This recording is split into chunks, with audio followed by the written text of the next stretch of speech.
Welcome back to Dynasty Dads. The draft is over, and most of our drafts are over. Colin, how have your drafts been going? Actually quite happy with them. I feel good. I have a good spread across all the first round of a bunch of different guys, which is what I like with the big portfolio I play with. The second round, I get a little more selective, and then the guys in the third and fourth round, I've been quite selective and have been able to get a lot of them in a lot of the teams. So I'm quite happy with it. Who knows if they're worth a shit, but I'm quite happy with how they're going. Yeah, I've got a couple more drafts to do. I've got a league that I don't run where we are waiting on one more person to join. I have the first, third, fourth, fifth, and eighth pick overall, and it's a 10-man league, and I also have like the 201 to 202. So I keep saying, when are we going to start my draft? Because it's basically my draft. But no, yeah, I've got a few more left that haven't started just because the commissioners in there are not. They didn't start it right after the NFL draft, and I know not everyone does that. We might get a screenshot from someone that I work with. They are doing their draft now, and it's a 1.5 minute timer. So I Oh, told him to wow. send me his draft board after he's done. He's going into his second year playing Dynasty, so that'll be interesting to see how wild that draft board is outside of our bubble that we have here of people. But today we're talking post draft risers and fallers. This is not the rookies. These are players that we see that were effective, either that were affected positively or in the other direction. We got some QBs, wide receivers, tight ends, and backs, and then we're also going to finally talk some trades for the first time in quite some time, because it's In been a nothing but while, yeah. draft content.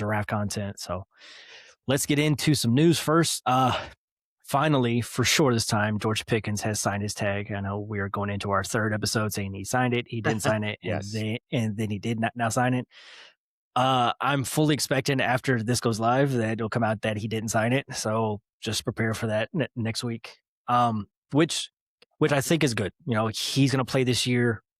He's going to get a massive contract next year, whether it's with the Cowboys or with a new team, or they're going to try and tag him again, which I think, which that's gonna be interesting. But as long as he's on the Cowboys, you know that he's probably going to be a top 12 option in fantasy.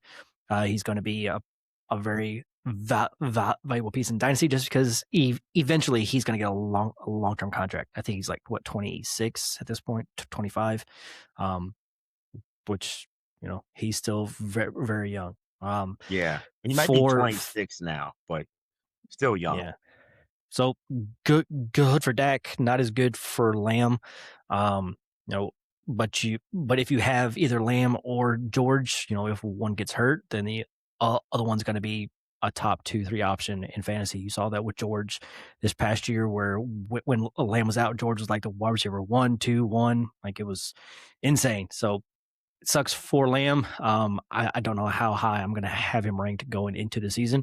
But he's also getting older. I think he's 27 now. He might still be Yeah, 26, I but think he's 27. But my opinion on it, I actually think them having a second year playing together, same system, Dak knowing them, people coming together, Javante, Jake Ferguson, like I just think the offense is still going to thrive. And oh yeah, I don't even think their upside's really capped. I just think it's I, I'm the fact that it sounds like, based on what a tweet, that Pickens was into it and is okay playing on this franchise tag and not bitching, tells me that this team is ready to fly again, scoring points. The defense is going to be bad again. They're going to be better than last year because you can't get worse. But that offense is going to score.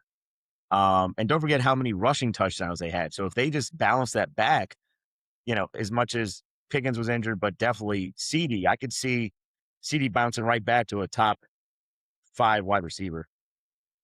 yeah. This will definitely be a top 5 offense, and it's going to be an offense that you want a piece of. So whether it's George, Lamb, Ferguson, Javante, Dak, like I'm fine with every single one of those pieces. They'll all have probably great years as long as they stay healthy, and they'll Yeah, all go as far as Dak can stay healthy, which has been an issue. And even if he goes down, you got Joe Milton that can throw it all over the mountain. So, yeah. all right, I, some other I'm news. Go ahead. quickly. I'm quite excited to see Pickens and CD on the field again together because I think it opens up Pickens deep, which will open up CD across and underneath more. Like I could see them having both, 12 to 1400-yard seasons and both of them having 10 plus touchdowns. Like I'm talking top stuff. And both of them doing it where, probably CD out catches Pickens by 15 to 20. I could see that being the season that happens. Yeah, and every so often, we do have two wide receivers from the same team finish inside the top 12. You've seen it with guys in the past, like I believe Devontae and AJ Brown was 1 year. I think it was like no, it was like 3 or 4 years ago at this point. But um, it does happen from time to time. And if there was a team I was going to stake that on, it would be this team or Chase and T Higgins if T stays on the field the whole year. But those would probably be my t- two picks at it. Yeah. All right. Next bit of news. This just dropped like maybe 2 hours ago. Diggs found not guilty on all charges of assault, battery, and strangulation of his former chef. Uh, as far as for fantasy, that means he might get a shot somewhere. I don't know if it's going to be back with the Patriots or not. If he does, then it just makes that room more crowded with Dobbs, with AJ Brown that's supposed to be going back. Well, not going back, going over there push June 1st. Um, and which means it's good for Drake May, but I don't know if he's going to go back to the Patriots. He might sign somewhere else, or he may not come back into the league. He's still looked good this past year. He's still a very good route runner. That's going to be his forte. I don't think he's going to get a massive, wide receiver 1 or 2 season, but he can be a flex play still. I think even if he signs with a team where there's other weapons. Where's he going? It'd be funny if he went back to the Bills. I, yeah. I don't, I mean, you ask me right now, could he fill in Kansas City?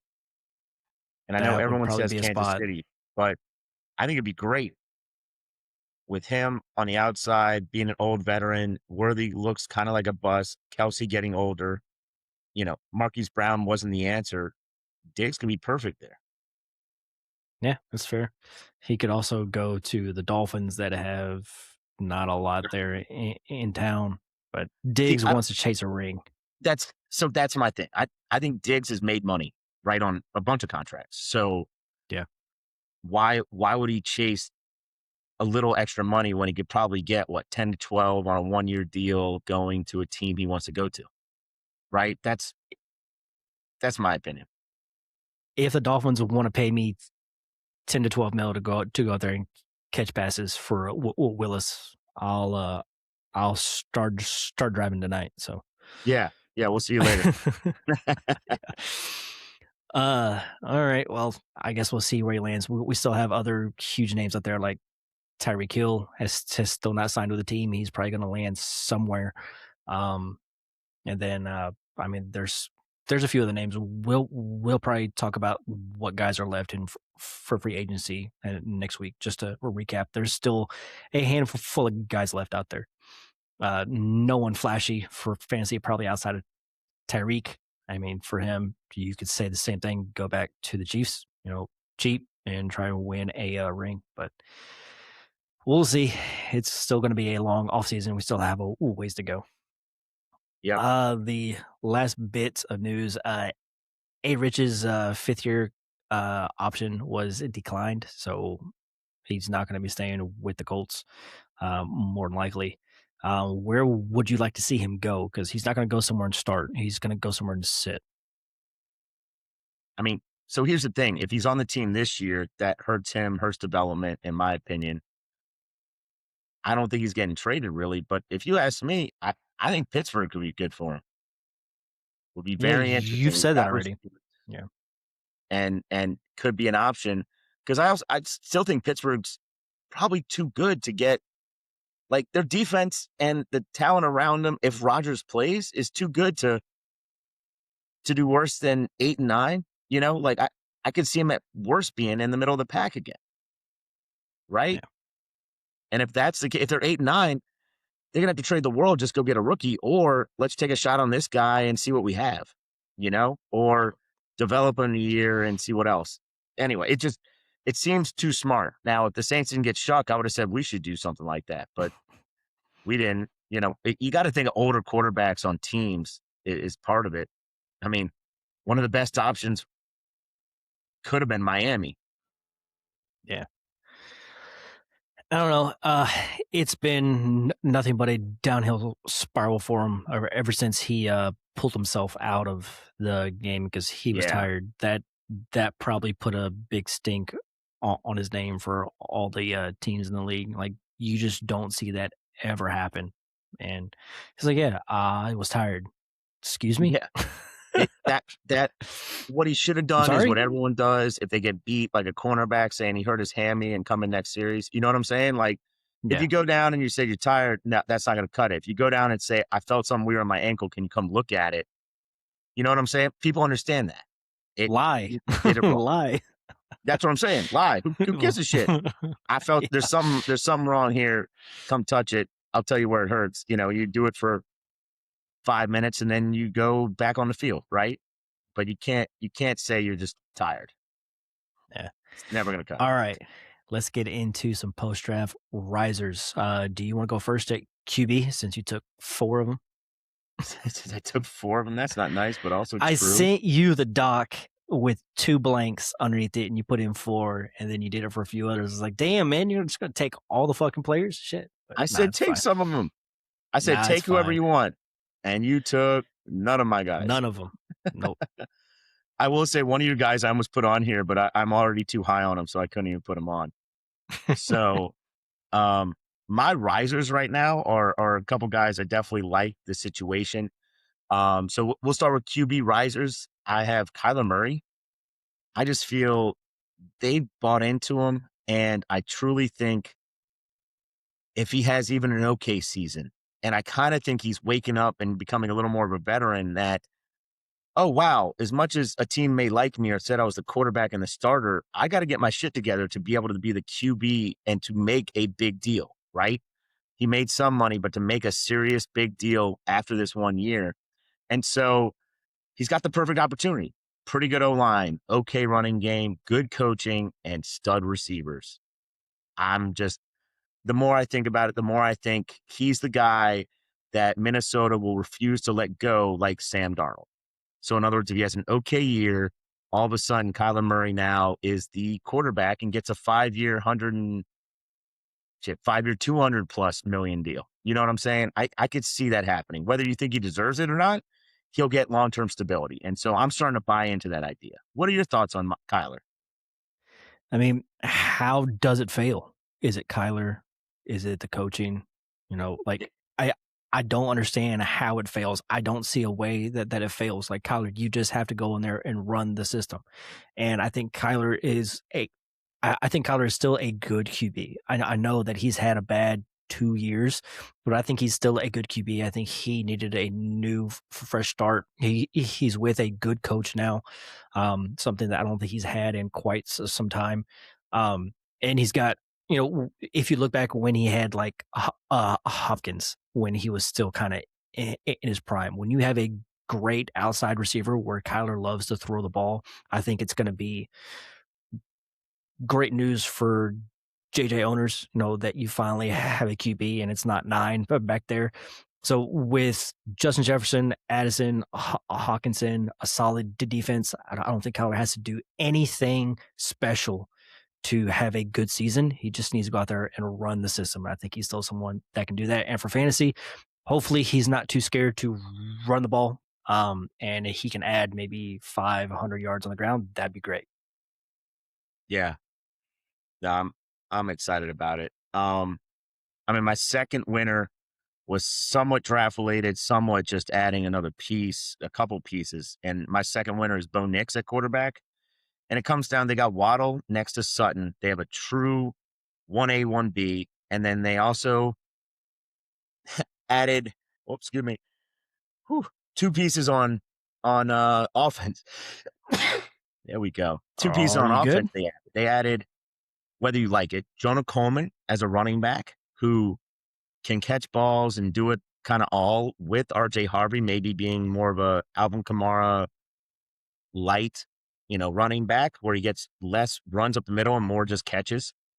And then they got Jolly, or Jolie. Jolie, I think is what it is. They got Jolie at tight I end. I know, think you're I think you're way too high on him. I think you and are. you might be right, but don't forget the craziest idea about it is I think he and uh, Jonah Coleman, excuse me, were like their only two real draft picks. I think they had one other in the Mhm, second round that I forget. I forget who it was offhand, but don't forget they traded what first, third, and fourth for Waddle. So mhm. they really were limited on picks, and they still took these guys. And so that's why I'm higher on them. Fair enough. I mean, Bo Nix has always been an eh, interesting conversation just because he was an older prospect. I don't think he looked that great this past year. He had a good first season. I really do think that they needed some more weapons, and for them to go get Waddle, I do agree that Bo Nix was a winner. I don't think Jolly is probably going to see the field a whole lot this year. I hope he does because he's a fun player to watch. But I still think they're going to run out. Troutman, Evan Ingram. I think Jolly is going to start as the third tight end for the team, and if he can play his way on the field, great. But I I don't think he's going to be as good as the amount of draft capital that you've spent on him in the past 2 weeks. That I have, that's fair because it's been a ton. So here who they took. They had lost their first and second due to trades, or no, that was early in the third. It looks like they made a trade or something else. They took a D lineman. Then their next draft pick was Jonah Coleman.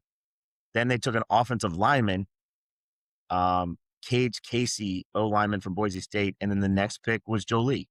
So their first, you know, they added a line, but their first two or three players that we actually think in fantasy were Coleman and Jolie, even though they were, what was it? Their second and fourth guys drafted. So they clearly valued Yeah, them enough. It's not like they traded up or traded back or took them late or with a fifth pick they took.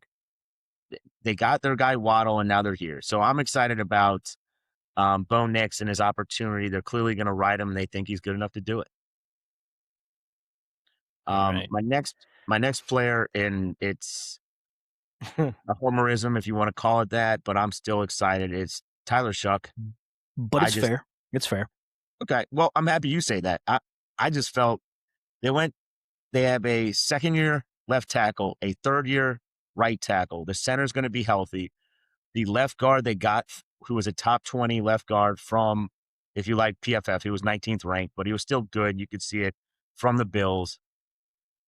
And then we went and got Jordan Tyson, Bryce Lance, and Oscar Delp to help him on the outside with Stud. already Juwan Johnson and with Olave. And then, of course, we all know in the offseason we signed Travis Etienne. I like saying Etienne. And we still have Kamara. I just feel Moore is a good coach, and we now have the pieces and weapons. And I will say our defense got worse.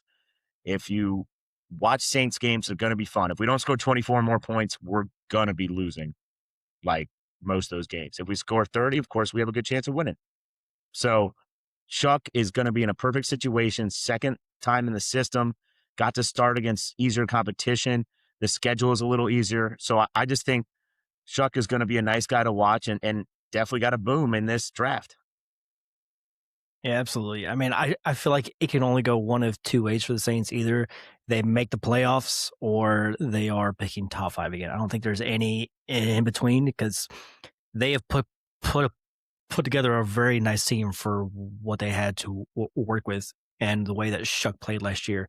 If you just gave him more weapons, and also don't forget they still have Javon Vele, who is currently being dropped in our leagues for right now. I've seen him dropped in quite a few places. He's probably going to be the 3 for the team. So, He's like 28 years old. So, it's crazy. and It's then crazy that I think y'all traded a third for him, right? 4th and 7th, Fourth 4th and and 7th seventh. rounder for him. Yep. Awesome. Great That investment. wasn't, that was, I think it was a thank you to Sean Payton. Mm. So it was a courtesy flush that we gave him. I like saying that. You know what? I'm going to call that the courtesy flush. You're welcome, Sean. Here you go. And my 4th That's quarterback, fair. because I did put 4, is a guy everyone that watches this know I'm a fan of. I feel he'll get a better chance because the O-line's a little better, and now he has talent, and that's Geno Smith with the Jets. It's just the team around him is pretty good. The O-line's better than the Raiders, at least the tackles and maybe a little bit on the interior. But look at all the weapons he's got now. He's got Garrett Mm-hmm. Wilson, got Brees Hall at the backfield. He's got backup running backs that'll help contribute. He's also got Sadiq and, I mean, whether you like it or not, Omar Cooper and A.D. Mitchell, if you would consider him the third option. Yes, they're young. I mean, not Wilson, but the others are young, but he's got way more talent this year than he had last year and a Oh better yeah. O-line. And we saw what he did with Seattle 2 years ago. That was pretty good. So, um, yes, it's a 1-year thing because as much as I think the offense will be kind of fun to watch and he might be able to score some touchdowns and help you in fantasy, we all know that team on the whole is going to be awful and they'll be taking a quarterback next year. But if you need a 1-year rental at quarterback, you could do worse than Geno. Yeah, I think he's one of the only starters in the league that you could probably send a third for right now and probably get it. The one thing around that, I think maybe Cade Klubnik maybe sees the field because why not? They're probably going to lose a bunch of games. Why not see what you have? I believe he was drafted in the 4th or the 3rd. I mean, Yeah. he should. Uh, I liked him. I don't see why you wouldn't see what you have in this player before you go into the draft next year. If he comes out and just starts slinging the fucking ball, then you've got your cheap QB for the next 4 years. So might as well. So Well, Gino if you're will. doing so badly as a team and you're in the top 5, I mean, you got to take the QB in this coming class. That's my Oh opinion. yeah. But if So, Klubnik, who was thought of a first round pick before the season played out, he still has the background to be someone that could turn into something. Um, but yeah, I mean, Geno Smith. I mean, talk about weapons. I mean, he's fucking got them. The tight ends. He's really got 2 tight ends that'll probably see a lot of the field there. Cooper and then Garrett Wilson, and then you still have Brees in the backfield. That's a solid offense. That's probably not bottom 10. Like I would probably take that offense in theory in a vacuum, hoping that I can upgrade the QB next year over quite a few teams. So, all no, right. Well, I guess right. I'll get into my 2 that I Getting had, your 2. put the slots for. I'm gonna go with Cam Ward. I think Cam Ward is someone that you could probably buy for pretty cheap right now. Not like super cheap like Geno, but you could probably send probably a first in this class to go get him. It will probably cost you a mid first if you want to make that trade off. But they took Tate in the first round. They took Singleton, I believe, in the 5th. You know, they are trying to put pieces around Cam Ward and giving him a top talent at tight end. I'm not tight end at wide receiver to be their one. I think that's the right step for them. I think Ward, he looked good for in last year for how bad it was. That he showed flashes, and really in your first year, that's all I want to see. I want to see you make the plays. I want to see you make flashes. You don't have to be perfect the whole year. You are still trying to learn how to play at the next level. But he showed flashes. I think someone that you could really buy low on, probably a lot lower before the draft. But I think he's someone that's still not highly ranked for people. I think you could send Baker and get him. I think you could probably send Golf and get him. So, what Yeah, are your thoughts I'm on trying. Cam? I liked it. I'm trying to remember who else they got. I know they got Singleton, um, Tate, of course. There was someone else, and it was later. Okay, they got a couple offensive linemen. They Yeah, got Pat yeah, Coogan out of Indiana, who was a very good center for Indiana. That's who I remember them yep, taking. It was a 6th rounder, so who knows? But I know they didn't just help him with Tate and Singleton as an option. They also helped him with Carmona, a guard out of Arkansas. I don't know anything about him, but the Coogan was the yeah. one I did know. They had pick 431, and then a second, and then after that it was fifth, sixth, sixth, seventh. So, Yeah, because I moved up. Right, they got Falk and another Anthony Hill out of Texas. So anyway, I'm all about it. I think the one player you didn't bring up that I think means even more is Dabble. You know, getting the the player, OC that wanted him last year, that yeah. knows how to coach, maybe not knows how to head coach, but knows how to coach, offense at least, I think is the biggest upgrade. Tate's great. Singleton maybe helps, but the idea that they got an OC that think is above average, I think will actually help him. That's the I almost put him on here because of that, but I want to leave a couple one for you. Oh, thank you. All right, my QB2 that I have is CJ Stroud. They drafted two guards and a tight end. So fix the offensive line that was horrible this past year. They are going to run it back with him, and he's going to be there. I don't see how it could get much worse than that playoff game for most of the season. He played pretty damn well. There was a stretch there where he was hurt. Um, but for the most part, he's someone that you could probably he's probably going to cost you, I would say, more than Ward. Would you agree? Stroud, Yeah. he goes I around the mean, they're same in range. this. Yeah, they're the same tier. But if you put in a vacuum and you ask people to pick one, I think most people would pick Stroud. I would lean toward Cam Ward, so I would pay less for Stroud. But I think for most people, you would have to pay more for Stroud. Can't I've always thought Ward can run a little bit. Stroud does not. Yeah, I mean, it's not a high level of yards from Ward, but he's mobile enough to get you maybe Yeah, 200 yards on the ground. But I think all in all, this offense got better. This de- defense got better, so he doesn't have to do yeah. more than he did this past year. You just have to go out there and not throw five picks, No, I agree. which I think it's which good. seems like a lot, but yeah. Yeah. All right. All Do right. you want to move on to backs? Yeah, I'll jump to my running backs. I have 4 again, but some of them are Shocker. easier to get to, and quicker.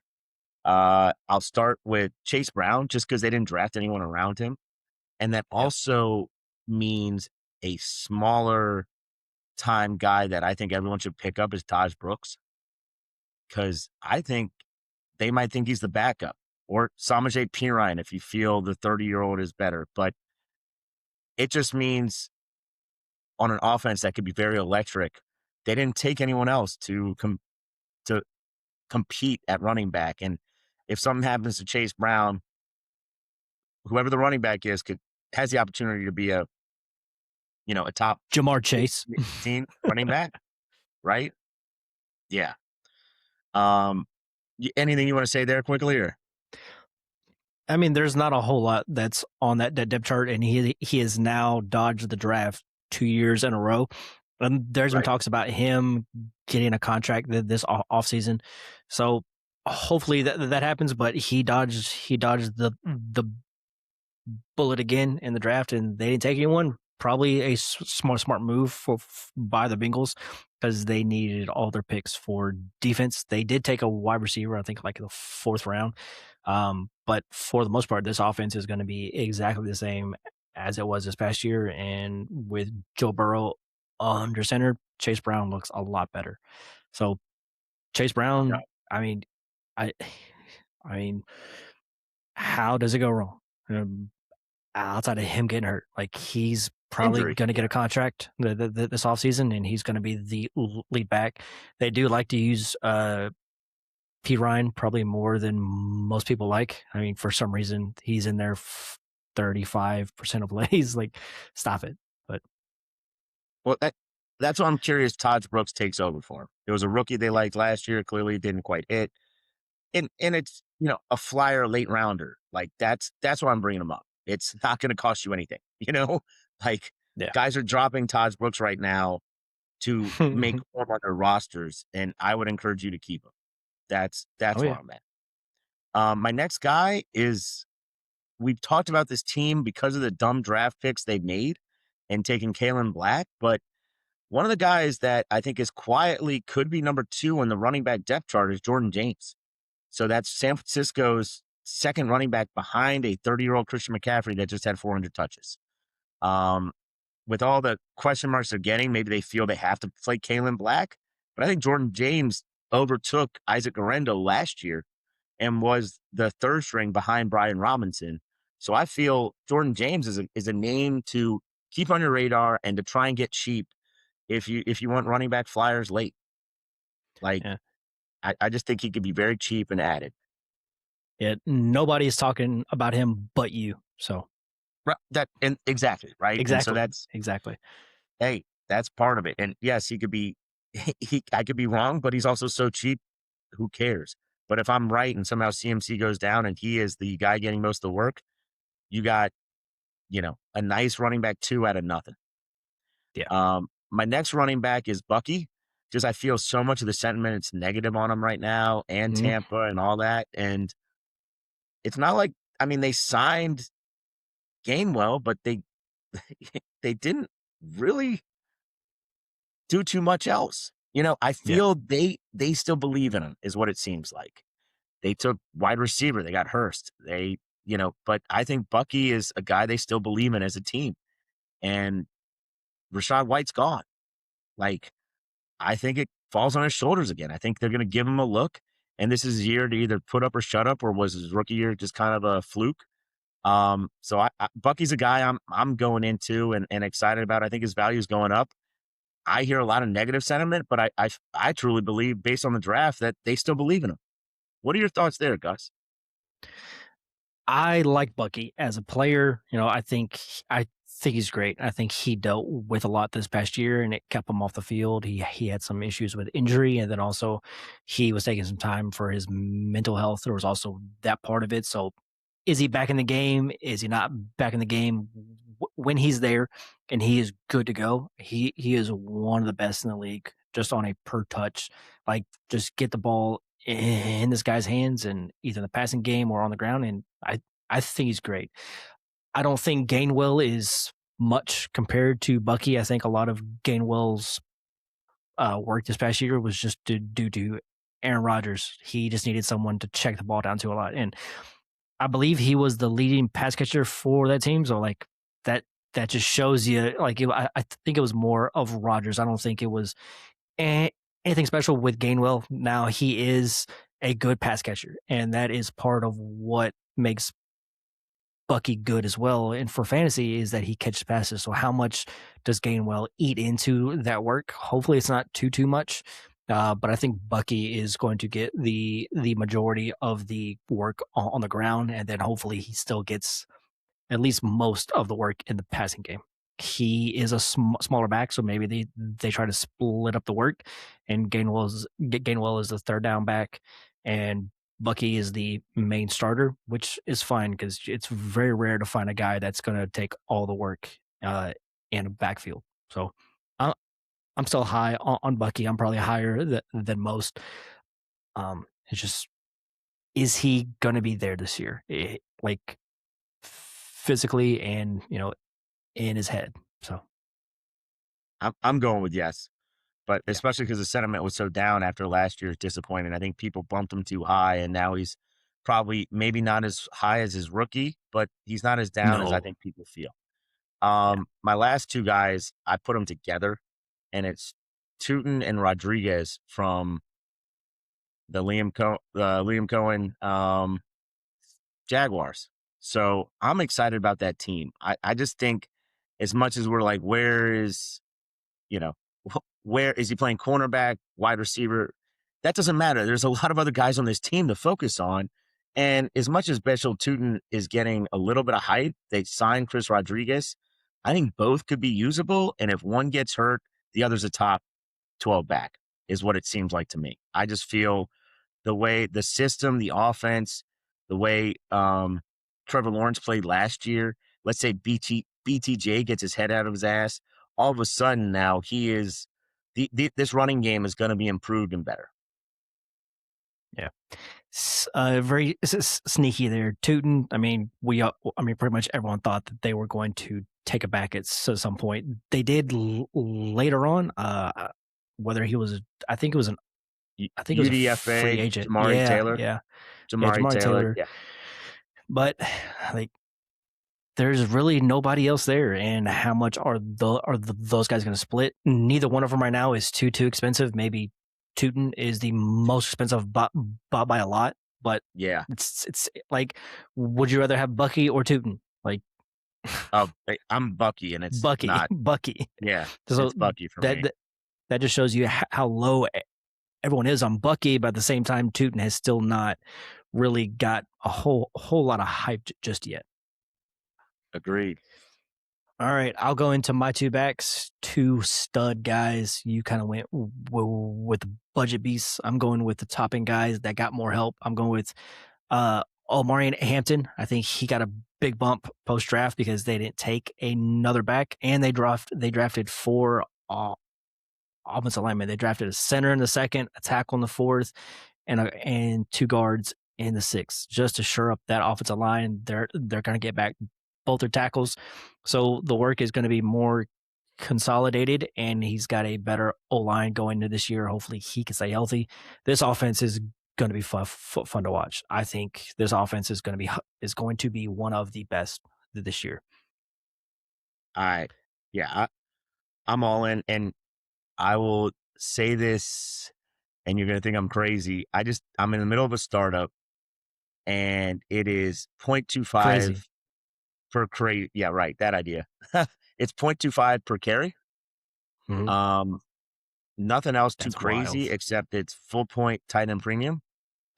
And of course, running backs went early, and I took Hampton at the 202. Wow. Okay. Yep. My typical trade back strategy was failing because a lot of guys were able to do it before me. And so I was like, screw it, I'm sticking pick. And I took Genty at the 111 and Hampton at the 202. Do you have any thoughts about the trade I made in that home league where I got Hampton? So is that the home league where we're waiting on a dude 4 days to take a pick? If so, I lost it. Yes, that one. Maybe that's it. Maybe you made a deal Yeah. like I don't know what happened. It was hard on me, Gus. I think it was hard on others of us too. So Yeah. But so a little context to this league. I won it back-to-back years, and then this year I finished third, partially because I didn't have Jackson for most of the year. I didn't have Daniels for most of the year, pretty much all the year. But I have a really good team, and I got Hampton, Garrett Wilson, and basically the 201 next year because this guy has nothing on his roster. He is tearing it down to the bare nubs. I gave up Henderson, Zay Flowers, and my 27 first for Hampton, Garrett Wilson, and a 27 second, which is basically the 201. So I'm hoping, so this is a 10-man league. I'm hoping that the two picks are back to back. Mine's the 110, his is the 201. So hey, you never know, but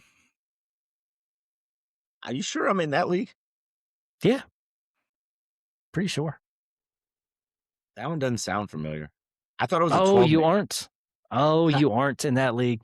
Maybe you're in a few one. of the leagues. I thought you were in there, but no. I'm in the one where you beat your wife in the title again. Oh, don't say that. Don't say that. I hope she hears me. But yeah, who's your other running back? My other backs are Achane, Brees, I don't care Henry. about the league. Get out of here, Gus. I'm talking. Who's your other riser Oh, besides Hampton. man, I thought you were talking about the league. I was like, shit, I'll No, no one cares. fucking tell you now. I don't want to hear any of that Any trash. fucking way. Josh Jacobs. And because they didn't do Dick in the draft for his backup. So go ahead. We need, who's the backup? Who is it? We need to talk because it's a guy people should have on the radars on teams. Is it Chris Brooks? His Is it brother. Mitch? Huh? His brother is in camp right now. I think his name's Isaiah Jacobs. I could be wrong. No. But that Which of those would two be are you a having fun at the story. Probably Chris Brooks is probably the backup. So that tells you all you need to know, that Josh Jacobs is going to get 90% of the work in that backfield. And if he can stay healthy, he's going to be a volume monster for fantasy. I'm talking touchdowns, catches, yards. He's going to do it all this season. I would be shocked if he's not a top 12 back this year. I Probably top can't agree 6. more. I think you're 100% correct. It's just I have him in a good number of leagues. We're going to discuss this. I'm just curious who the number 2 is, because I want to try and get it, because if something does happen, that's a good offense with a good quarterback with a good system, similar to what I said about Taj Brooks. So I'm with you. I like it. I like the situation. He's older, so if in Dynasty you think his value is a little less, but for this year it's high. It's to the moon almost. Yeah, I mean, Marshawn Lloyd, if he can stay healthy, he's probably the 2. But if for some reason he's not there or he's hurt or whatever, it's probably Chris Brooks. Or if they bring in a free agent, like a Najee Harris or something, I could see the Packers doing something like that. But they're probably going to add somebody else before the season starts. But I don't think anybody that's left that they add is going to eat too much into Jacobs' workload. He's going to be a not 90% of the snap guy. He's going to be a volume monster this year. Yeah. Sorry. Sometimes if you look at my phone, I'm trying to look up who the backup is listed as. So I'd rather hear your opinion. Anyway, you want me to get into the wide receivers?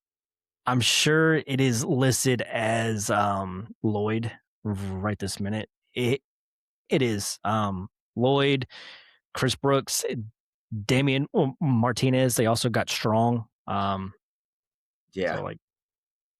a bunch of nobodies behind Jacobs. Yes. All right, go ahead. My wide receiver riser is Josh Downs. If you listen to any other podcast, everyone's talking him up high. I'm not as high. So if I think his stock is rising, but I also think it's the perfect time to sell out.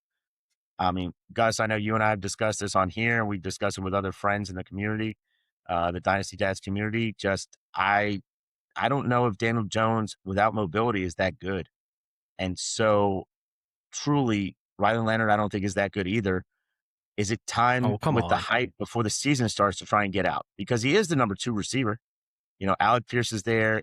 They have Tyler Warren at tight end, though. So he's at least the second or third option in the passing game. And of course, you got Taylor at the running back. But it's really comes down to me is I think people are overhyping him. He is an off-season all-star and has 1 or 2 games in the first 6 weeks and then kind of disappears or fades out.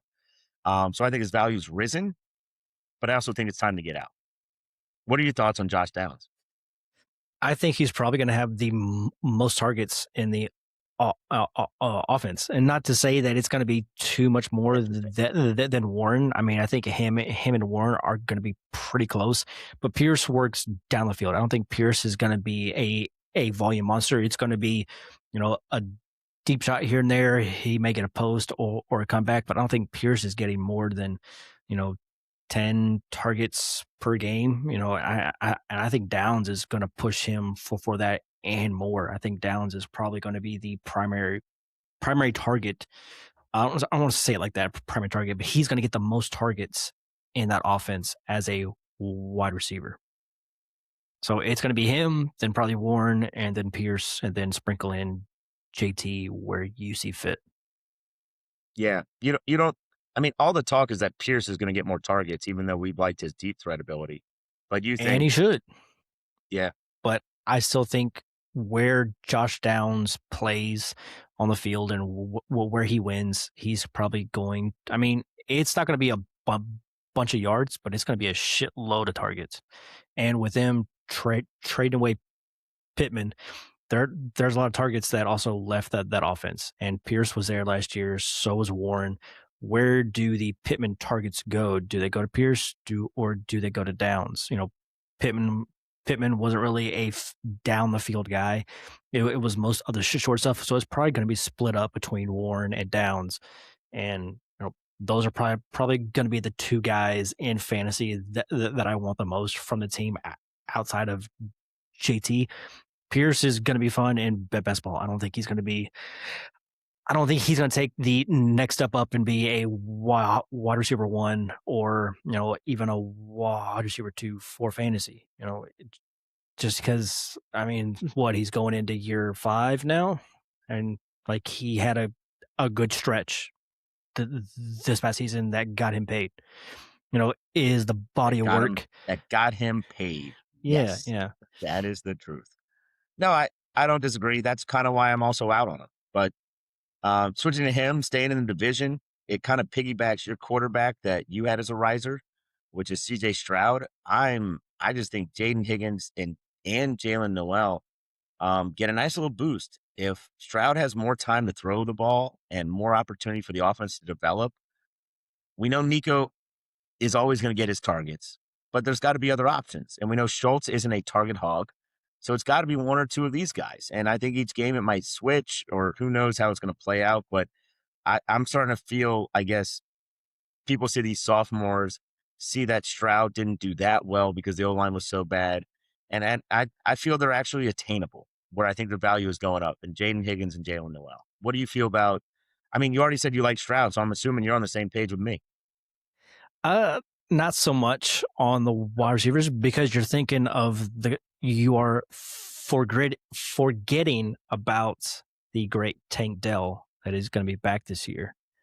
So, I mean, you're going to be splitting it 4 ways for the wide receivers. I would rather have Nico Collins and check out. The next one I'd rather have is probably Jaden Higgins, and then Dell, and then Jalen. That's probably the route that I would go. So I think Dell coming back is going to eat into more targets than you would like for Higgins and Jalen. That's just me personally. And it's a fair opinion. I in my head, I think Tank Dell's done. Just you can't get hurt that often, not even play a full season. I know he's there, but I also feel he could be a cut candidate, like, no, thanks, we appreciate you. See ya. I mean, nobody wants Brooks and no one wants Tank Dell, but like Brooks is being talked about trying to compete for the starting job with the Panthers. So yeah, I don't think that anyway. But yeah, those are my two: Josh Downs, Jalen Higgins, Jalen Noel. Who are your wide receiver risers? So I'm going to go with a riser and Rice because they added nothing in the draft as far as pass catchers. Really, they did add a tight end that could be something eventually, but nothing in the wide receiver department. And the fact that they didn't bring one in, I feel like also bumps his value for dynasty, because that I feel like it tells us that they're probably going to give him a contract.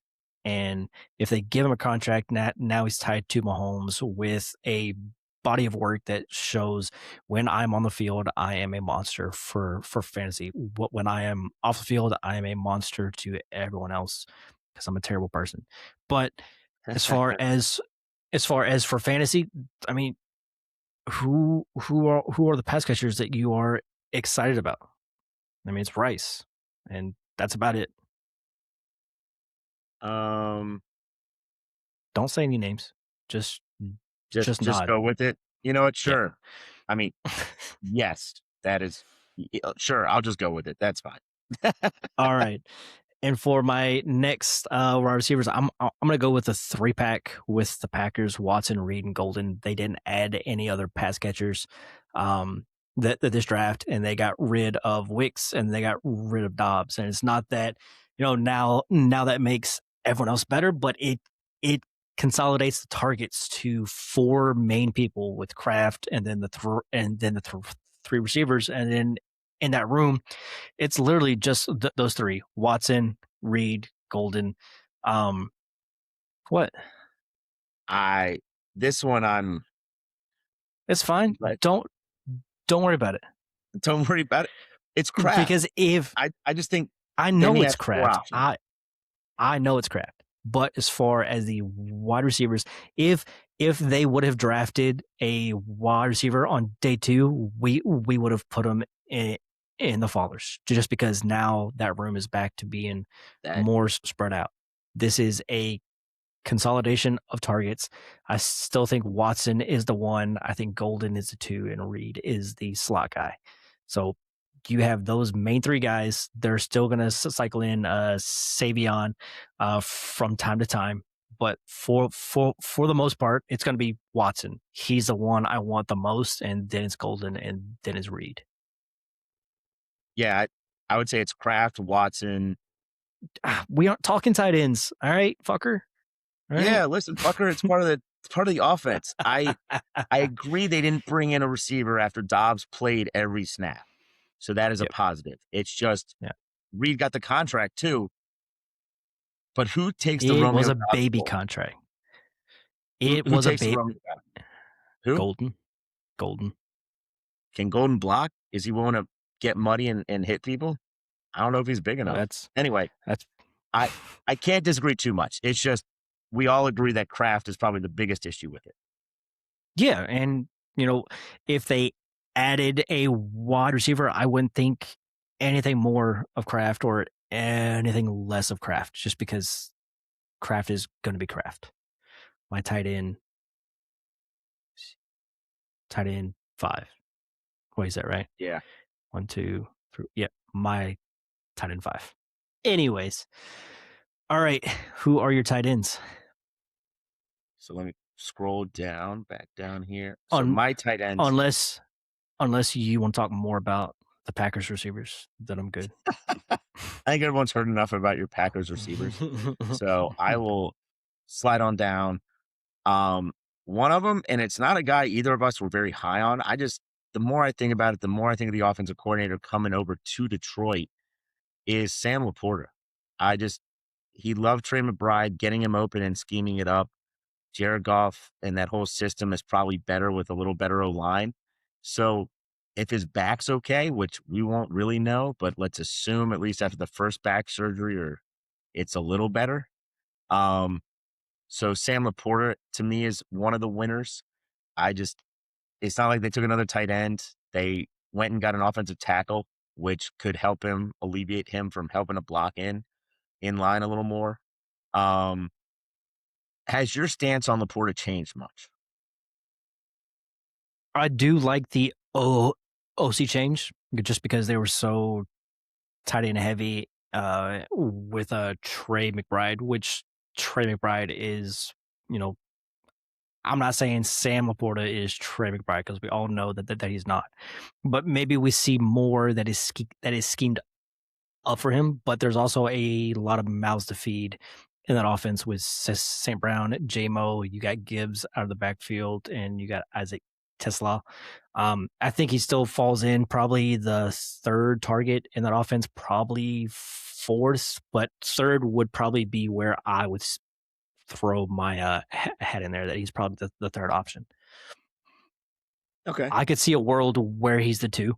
It's him and St. Brown, and then JMO is just the deep threat guy and the deep crosser. So Yeah. Deep threat, deep crossers, big plays, right. Um, the next guy I have is Chigo Conqua. Just the only person that Washington added was Antonio Williams, who we're not that high on a prospect, but probably walks into the wide receiver two role. yeah, But they went and signed Chig, and they brought him to the team because Ertz was hurt. We know the Senator is not someone they're very high on, and yet Chig is probably the number two option behind a 31-year-old receiver. yeah. So, I mean, to me, he's a guy He's that's that old already? No, is Terry 31? I'm 95% sure he's 31 or will be by the No, season. If I'm wrong, please correct me. I just thought he was already in his. He thought he was 31. Okay, he's 30 currently. Let's see when his birthday. I thought it was That's 30. crazy. 31 by the season, or am I wrong? I could be wrong, but 30. September 15th. Okay, so we'll be 31 by week 2.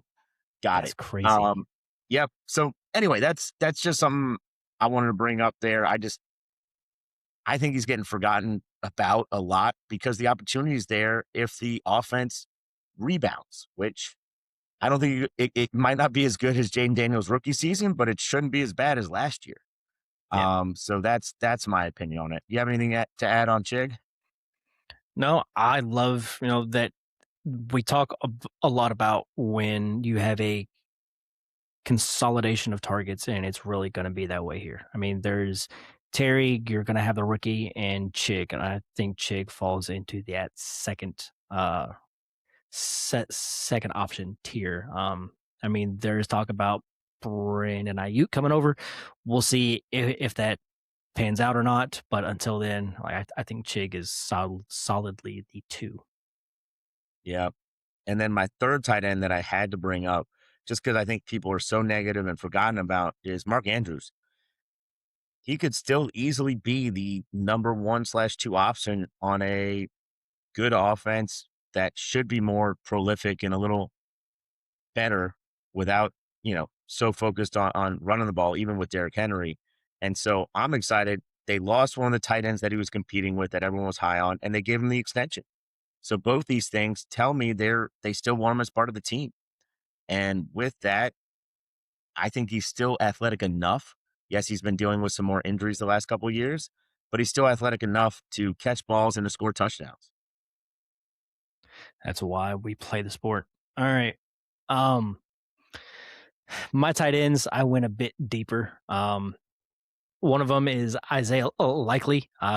John Harbaugh left the Ravens, and one of the first things he did was bring his tight end that he had been talking about for like 2 years, that he's going to be more and more involved in the offense. But it's kind of hard to do when you have someone like Mark Andrews there.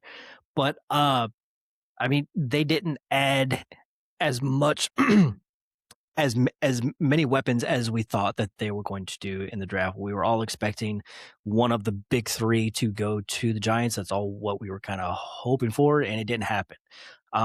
They did bring in a third round wide receiver in Fields. Outside of that, that's about it. They went edge, tackle, corner, and then Fields. Like, there wasn't a whole lot to their draft class.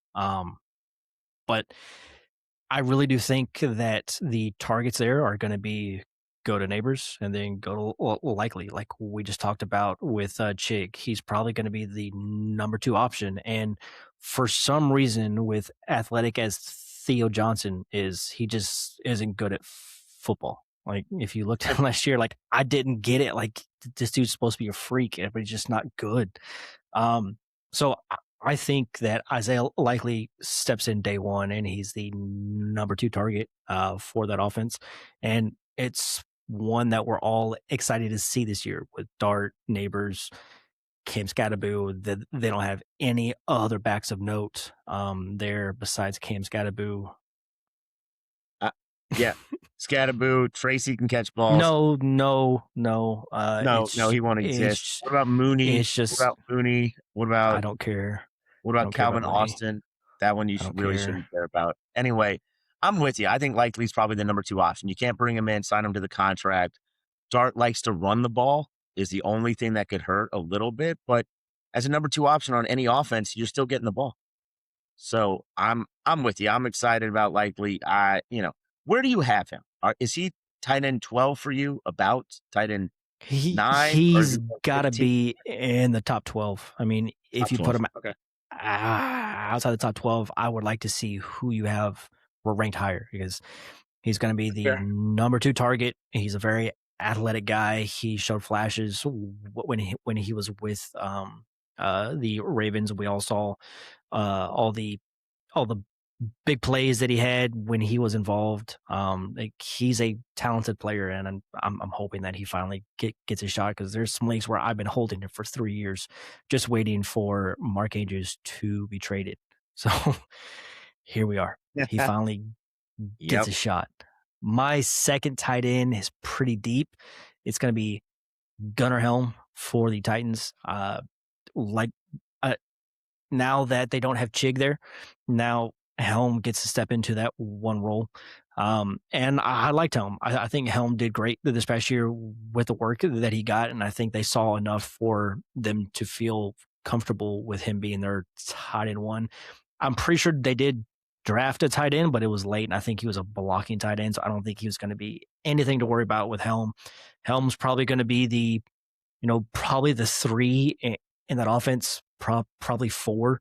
But if he starts hot, I could easily see him being the two in that offense, but behind Tate. Yes, you still have DK there. You still have Io Manor. You still have Calvin Ridley. So pick one of those three receivers to probably go in front of him. But I see a world where Helm could be the two in that offense. He's someone that's super cheap to get right now. Nobody's talking about him, but I think he's someone that won at the draft that they didn't take someone higher like a Dope or Stowers or someone of that caliber. Oh no, I like Helm a lot. I think he could be the number 2 option right away. Brian Dable is gonna, I think, love using him. He's athletic enough, can block. I just, maybe Helm is what he was hoping Theo Johnson could be. You know, so Fair I'm enough. I'm with you on that one. I'm not going to say much more because Tate should be the one, but it's a rookie, which means you're not going to pepper him with that many targets. The offense should be better. I'm excited to see where they go. Yeah. All right, let's get into some fallers. You want me to start again or you? Yeah, go ahead. All right. Because So, mine might piss some people off, but go ahead. oh yeah, so I'll start because I'm nice and smooth and easy. My first one is Matthew Stafford. When you use a first early 13th overall pick on a quarterback to replace you, I'm hoping either Stafford agreed to this and this is his final year and he's trying to do a big hoopla and get out and maybe win a ring. But if that's the case, they could have helped him for that. I'm curious if this is the end of the signing. If this is something they're showing us, this is it. Um, for this year, I think Stafford will be great, but is it for future years in a dynasty move that his value has now been really depressed and starting to collapse? Um, I don't know if you want to say anything there, Gus. Yeah, I mean, we have thought that this was going to be Stafford's last year for 2 years now. So, this would be the first thing that they have done to tell us that the time is coming. And I'm seeing it as maybe 1 year, maybe 2 years. I I don't think Simpson should start at anytime soon. I mean, like at the soonest next year. But um, I'm hoping for at least another 2 years from Stafford. I don't know if it's going to happen. It depends on how far they go next year, or if this is the sign that the team is saying, "Hey, this is going to be your last year." And also, you have to look at it from Sean McVay. Like, is he going to stick around after Stafford? Because there's been a lot of talk about that too. When Matthew leaves, that Sean McVay is done. So, what does that look like? So, Stafford, he's not someone that was super expensive.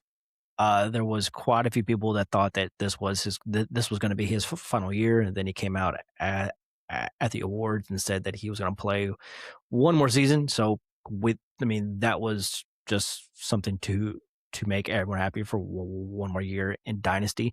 That if you didn't sell him for a third at the end of the season, whenever you were going to be out, of the playoffs, that you kept him, and now you have someone that you can use this year. But I don't think it hurt Stafford a whole lot, just because we've been expecting this for going on 3 years now. So Yeah, no, which is fair. I'll move to my next guy, and that's Malik Willis. And it all comes down to they shredded the team. All they kept was the running back. They gave everything away. They didn't really add too much. We're talking weapons, yeah, they boom, did. all of it. I'm just saying, This team looks like a prime 101 pick, and next Yeah, year's draft, it really is going to come down to what the record is against the Jets. And if they have the 101, you can't convince me they're going to keep Willis as the starting yeah, quarterback. You're not going to be able to. So is this a 1-year rental on a bad team? That's kind of what worries me now after how much shredding they've done of the team. Do you have any other yeah. differences there, or do you think they actually will write him out? Because after the next year, he'll need an extension again. So it's a if you don't take your young QB that's cheap, you're gonna have to then pay Willis a lot of money to be the real answer. And I don't know if you're ready to do that. Yeah, a lot of it's going to come from what he does on the field. Does he win enough games somehow to keep his job for another year? But it's looking very hard for that to happen. It's an uphill battle for pretty much the whole year. Um, it's gonna be tough. But like I think that there was a point this offseason, as soon as he was traded, you could probably get a first for him. I don't think that's gonna happen now. So No, I've still so seen early seconds, but if they go 3-14, do they take another quarterback? I feel like they have to at That's this point. I think the crowd will be cheering for him. They say, "Thank you, Malik. You're a backup for a year," and then he's released. My last quarterback is one that I was quite excited about to see in the system. He's getting a full year. He'll go into the starter, and now he's holding out, and that's Jacoby Brissett. As much as I get it, try and get your money, especially because you performed pretty well last year, even though you didn't win. The idea that you're holding out with your real first shot at being the 100% starter scares the shit out of me. Because what if they say F it and they make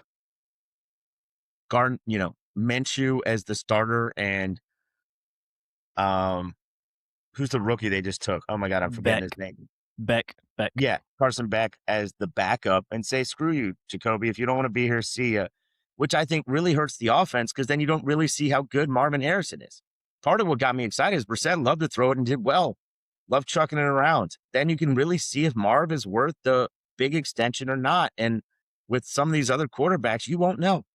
And so as an offense, as a team, as a franchise, I mean, we all think it was dumb they took Love for the situation they were at, but hey, I think if they don't have Brissett, the offense takes a big hit, and then they're just really working for the first rounder, 101. Them and Miami will be fighting. So holding out sucks. Yeah. I'll talk about him when we get to mine, just because I also picked him. I think he was the only one that I picked that you also had.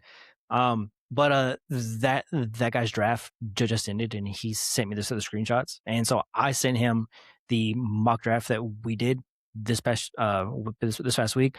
So this is the team that he drafted. Oh, are you ready? Did we He screw did. them good? Uh, so he had the 103 spot. He took Mendoza, 203 Chris Bell, 303 Chris Brazel, because I took him high in Yeah. our mock. So he's like, oh, he's there in the third. Fuck yeah. I'll fucking take him. He got Delp in the fourth. Love it. And then he took Himby in the fifth. Who? But Roman Roman M. He didn't get my boy Jolie. Jolie went in the fourth. Oh, damn. But Okay. so the first five picks, nothing crazy. Love, Lemon, Mendoza, Tate, Tyson. 106 was Price, then KC, Ty Simpson, Antonio Williams, 109 in front of Kenyon Sadiq. And then Stowers went next at the 111. 112 was Boston. Um, Nothing crazy, nothing crazy. Where's Ty Simpson? Ty Simpson went at 109. I mean, 110. Sorry. So who was left out if that means Amar Cooper went in the beginning of the second? Hold on. I don't think he sent me the full draft board. I can't Okay. see the 111 and 112. Sorry. No big deal. Um, what the Makes fuck? sense. Whoa. You okay there? What the fuck? Oh, okay. That makes more sense. Um, let me see if anything weird happened. Sterling went at the 3-2. Fell kind of far. I mean, I guess not really. Beck at the 210. That's pretty high. Green went at the 3-9. Trigg went at the 308. So he was actually drafted. I mean, there's been multiple of our leagues where he's not even picked in the fourth. Bryce Yeah, Lance went Trig isn't in going the much at all. fifth. Uh, Bryce Lance in the fifth. And then that's about it. Okay. Wild Always that they fun to took see. that someone took Antonio Williams. And this is the guy that also took Green in the third. He took Jolly in the fourth, and then Bryce Lance in the fifth. So I like his last two picks, but he reached on Green and he reached on Williams. Any fucking way. All right. Any fucking ways. But Well, I liked your good friend's job. team. I thought he did well. Yeah. Let's say that. Good job. Good Yes. job, Billy. Good job, Billy. So he went Mendoza, Chris Bell, Chris Brazzell, Depp, Oscar Delp, and then Himby in the fifth, which I would have rather taken the next guy that went was Seth McGowan, or taking Bryce Lance, but still fine. It's still fine. All right.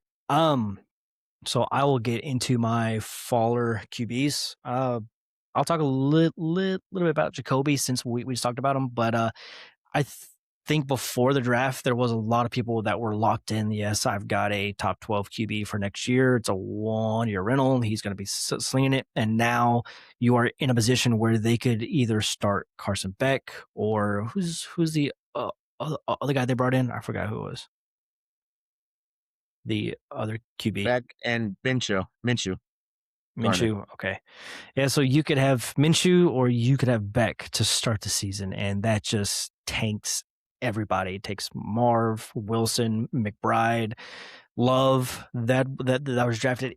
If it isn't Jacoby week 1, I think the Cardinals are picking, probably top 2. So that just sucks for the whole team. And it sucks because I own a lot of Cardinals. I own a lot of Trey McBride. I own a lot of Marv. I own a lot of Wilson. So not a whole lot of love just because I traded him to you. So, but my other faller QB is Jaden Daniels. And it's because they didn't really add anything to that offense that was barren to end of last year. They didn't add a back. I mean, they did add backs in for free agency, but there wasn't one in the draft really. Besides Katron Allen, didn't he go late to the Commanders? They took a wide receiver that I didn't really love, and like I don't think they did enough. I think most people were expecting them to take one of the big 3 wide receivers, and they didn't. And I think that really hurts Jaden for long term. Now they'll probably be in this spot next year, where they could maybe get Jeremiah Smith. Cool, maybe. Well, I mean, so my only contradictory thing is we don't know what Ayuk's like, and all the rumors saying he and Jaden, because they played in the 90s together, that they want to play again together. So the real question is, if that's true, is that a benefit? I mean, they had Deebo Samuel last year, different player.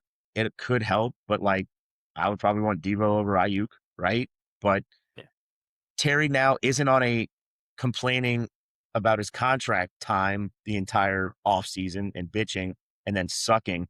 So at least he'll be around for training and stuff. So I don't mind him as a downer, but I still think his value is quite high. So if you can get him, this could be the year to grab him. Because what if next year they go get what's his name? Becker from Indiana, the big white kid, or they get Cam Coleman. I think they're going to be too good to get Jeremiah Smith. So that's why I'm saying these next receiver level. What if they get one of those? Terry's 30, 31, going to 32. They have Chig, and now they get a nice young rookie wide receiver to pair with them. It could be exciting. So if this is the down, then I say go buy.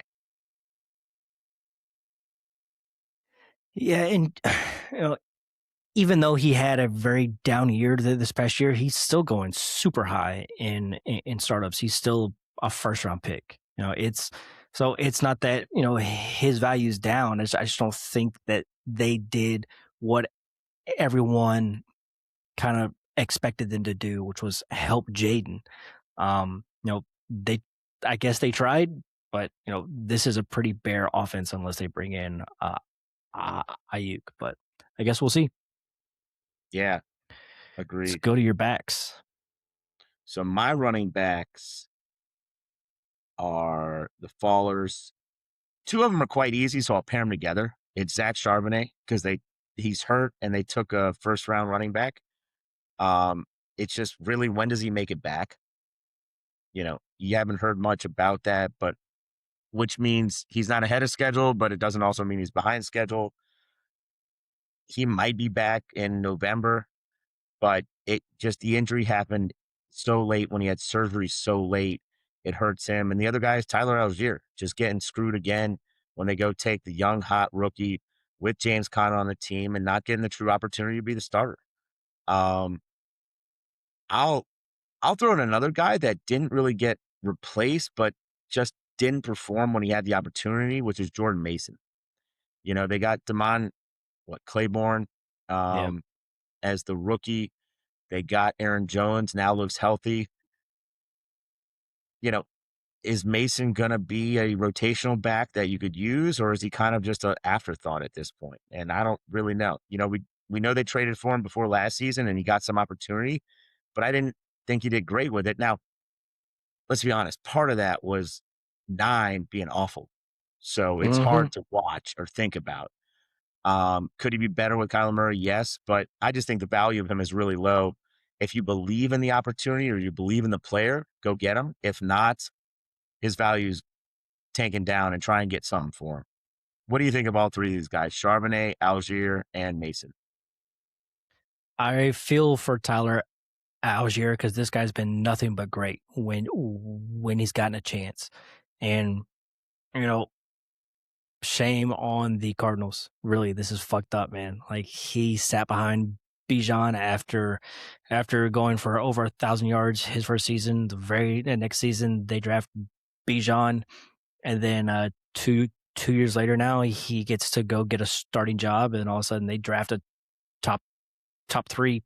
They draft a back top three, and now that backfield is just all kinds of messed up, and you're looking at it like, where does all these players fit in with Connor, Algier, Benson's there, and then Love, like Tyler Algier. I feel full for the guy because I think he could, like, if he went to the Vikings, like he would be the starter. He would be the one. And so hopefully it would be crazy. But like trade him, trade Tyler Algier. I know you just gave him a contract, but but Hey, you know, I can't even disagree with you. please, man, do something because if they trade him, then it just leaves Connor and Benson, and I think Love sees most of the work at that point. But with Tyler Algier there, I think he's the one that's going to take away the most work from Love, even though they're not the same type of player. There's not too many people that are like Love to start with, but Tyler Algier is gonna, I think, eat most into the work of Love, and it just sucks for the guy. Charbonnet, they drafted the back in the first round. Charbonnet is probably not going to do a whole lot this year. He might come back for the back half of the year, maybe for the playoff run. Great, but after this year, he doesn't have a contract. And is he even on the team no more? And he just tore his ACL. So there's not going to be a lot of film on him, post ACL. And at that point, Price is probably going to be pretty established in that backfield. So you're looking at it, Zach Charbonnet, you probably could have gotten a first for him at some point, this offseason or at the end of the season there before he got hurt. And then for Jordan Mason, they didn't add too much to this, but backfield they added a back that I don't think is going to see the field that much. But Aaron Jones being there, and with the way that Kyler plays, it's probably there's probably not going to be too much on the ground there. It's probably going to be a lot of Kyler on the move. So it's just going to tear down that whole backfield. But Yeah. No, I'm with you. Who are your followers? You don't disagree with any of mine. I would love it. Yours. Let's hear more yours. um, so to start off with is RJ Harvey. I already wasn't a huge fan of Harvey, but then they went and drafted Coleman after saying that they needed to add someone to the backfield after bringing back Dobbins, and then they drafted RJ Harvey last year, but they come out and say that they still need to add someone to the backfield. That doesn't speak well for Harvey. Yes, he's still going to be involved, but I don't see any type of volume for him this year. He's going to score touchdowns. He's going to be involved in the passing game, but it's going to be very hard to start him and feel good about it. Um, so with Harvey, I think when they drafted Coleman, the same kind of skill set, the passing game, but Coleman, I think, is a lot better runner on the ground. So I think Coleman eats a lot into RJ Harvey's work, and Coleman could even be the two for the team. Like say Dobbins goes down again, just like he does every single year, I would put money on Coleman being the primary guy with Harvey being the change of pace guy, just because of Coleman's build and his skill set. I think he's a better back on the ground than Harvey. So with with adding that type of player that can be a Dobbins fill in and also can work in the passing game, I think it hurts RJ Harvey a lot. This is one of the only ones, and it's because I'm higher on Harvey, and it's really comes down to I think his value has already been very depressed. Oh yeah. So, I mean, in startups, he's going like seventh, eighth round, right? And so the idea his value is now not even like you're on the precipice of like late for like early second area. Um, w- Part of it is also knowing Sean Payton with the Saints that I get to watch live. And the idea to me is Coleman is Mark Ingram and Harvey is Alvin Kamara when they both played together on a good offense. And it is electric and fun to think about. And so if you don't feel that's how good Harvey can be, I get it. I understand. Kamara is a lofty goal, but that tandem works so well together with the rest of the offense that it's fun to think about. If I could get a 27-second for Harvey, I'd do it. Really? Yeah. Hmm. That's how low I am on him. Because I don't think that you can start him, and then they've already drafted another back after taking him, and then saying that they need to add another back. And Dobbins got a 2-year contract, so he's going to be there for Lisa this year, and then they could maybe cut him after the season. It's a 1-year deal. Yeah. But Yeah. it's Not fair. it's gonna be tough for Harvey. But my other guy, it's just more of I believe in the guy that they drafted versus what they already have, and that's Pollard and Spears. I think Pollard and Spears, but so this is a bit of a reach. I totally get it, but most people weren't already high on Harvey, on Pollard and Spears, and most thought that they were gonna take Love. So I guess you could say that they are a winner because they're going to be, more involved than if they took Love. But I think Singleton is going to get more work than people think. I mean, he's being drafted in the second round of our drafts just because people think that he's talented enough to get on the field. Yes, he is blind. He can't see shit, but he's very talented on the ground. So if you just give him a giant hole, hopefully he can find it. And I think that offensive line is going to be good enough to, move some bodies around. But I think when they drafted him, I think it kind of messes up the whole backfield. I think it's going to be a three-way timeshare between those three guys. The only way that you're going to be happy with one is if one of those guys gets hurt. Yeah, I mean, it's just hard to go lower than I got Pollard It's a in like stretch. a such a what I moved like the 211 for like the 306 in one of these rookie drafts and got Pollard, and I was like, deal. You know, it just the value is so low. It's how do I go much lower? And I'm with you. If you think about it, he's a winner. I mean, they didn't get Love. If Love goes there, he's dead. And honestly, if Love goes there, maybe they try and release him and he goes somewhere better. So maybe you're right. Who knows? But Yeah. I'm I think he at You least gets the you first took touch. all of the layups. So I was like, where Hey, can I find this something? is this is you're 100% right. I did screw you over on that one, especially for how many running backs. It's fair. I only took Yeah. two receivers. So my two receivers were, I think, easy layups too. But then you hear both the teams saying they love these guys. So I'll bring them in again. And one is because the Coke heads are real. So Jalen Coker over in Carolina, I think I didn't even bring up Leggett because he's dead. But I don't know if Coker can outstand or outlast what I think Brazil is going to bring. The Yeah. size and athleticism to pair on the outside with T Mac, the Twin Towers are going to be hard to compete against. And I don't know if Coker can do it unless he finds a way in the slot a little more. And maybe that's the case, but the the problem I think is Bryce Young can only support so many options. And I don't know if Coker's one of them. And my other guy is Jerry Judy. They're already saying, oh, we want to get Judy more involved and he's great, blah, blah, blah. You just took two really early receivers. Don't bullshit everyone. Don't give us that shit. The truth is, Judy's probably on his last leg there. Is probably gone after this year. And if that's the case, thanks, Jerry Judy. See ya. Playing with a bad quarterback where Fannin is the best receiving option. After this season, Judy's an afterthought. He never made it to the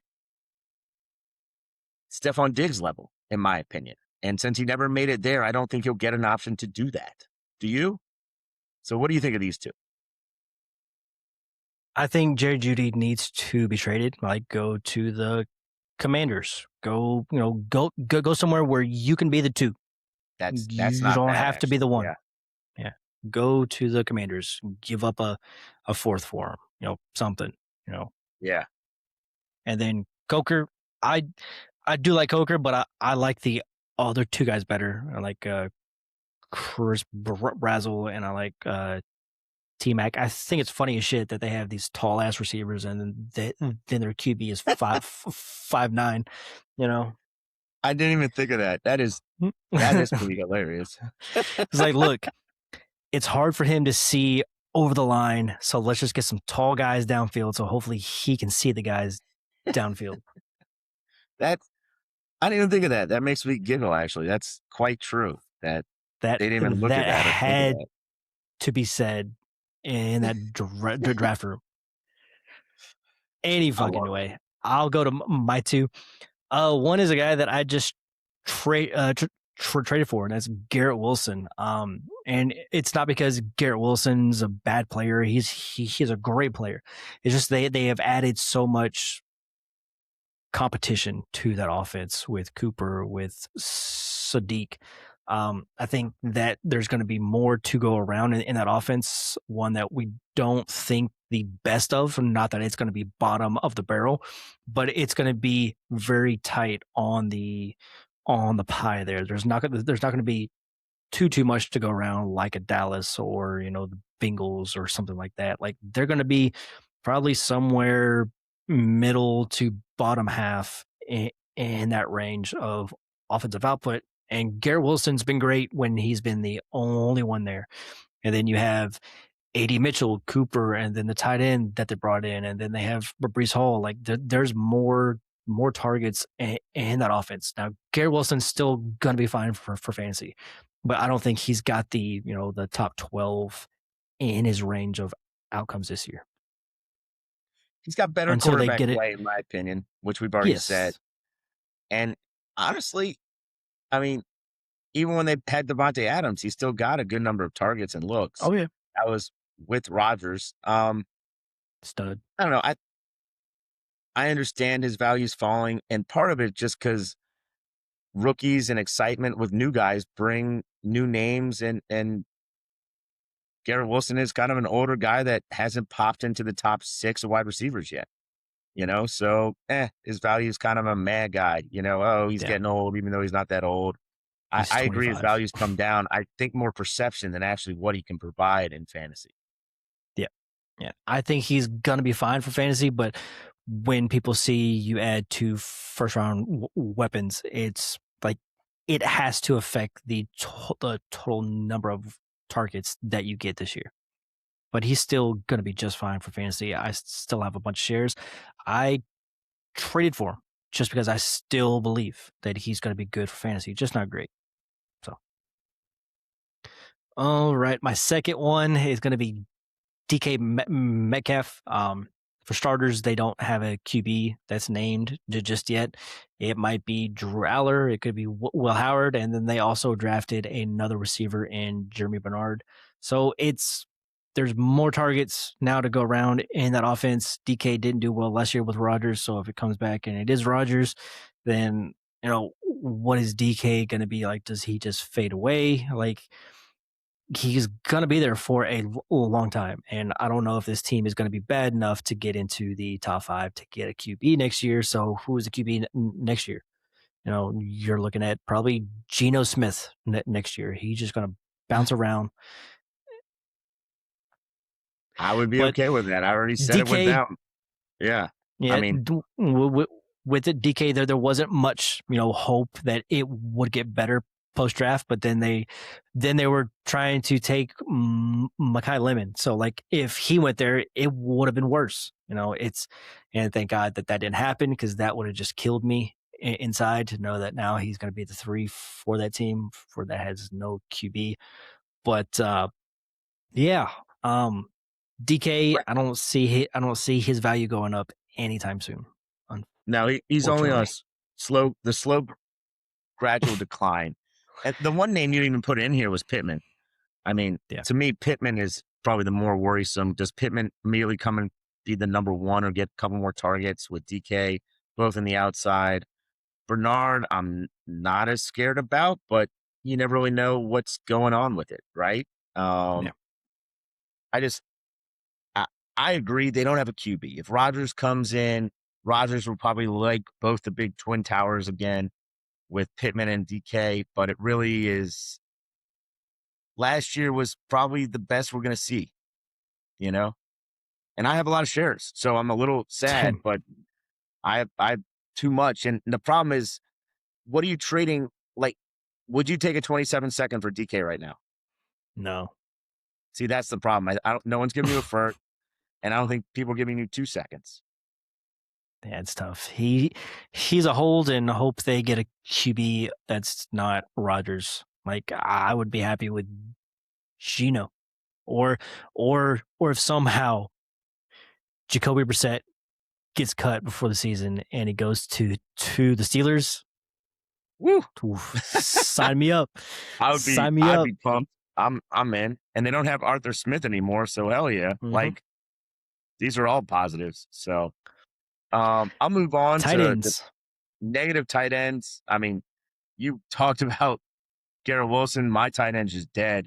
It's Mason Taylor, LSU's Mason Taylor, who didn't do much last year, is now officially blocking tight ends, hope and a prayer. I mean, he's got less intrigue than probably Mayer or Komet, I would rather which have you may Mayer. not of even heard of, but he's I got don't know who way that is. less opinion, way less cred there than those guys. My next tight end that also we just looked at even before we got here had 8 touchdowns last year, and that's Colby Parkinson.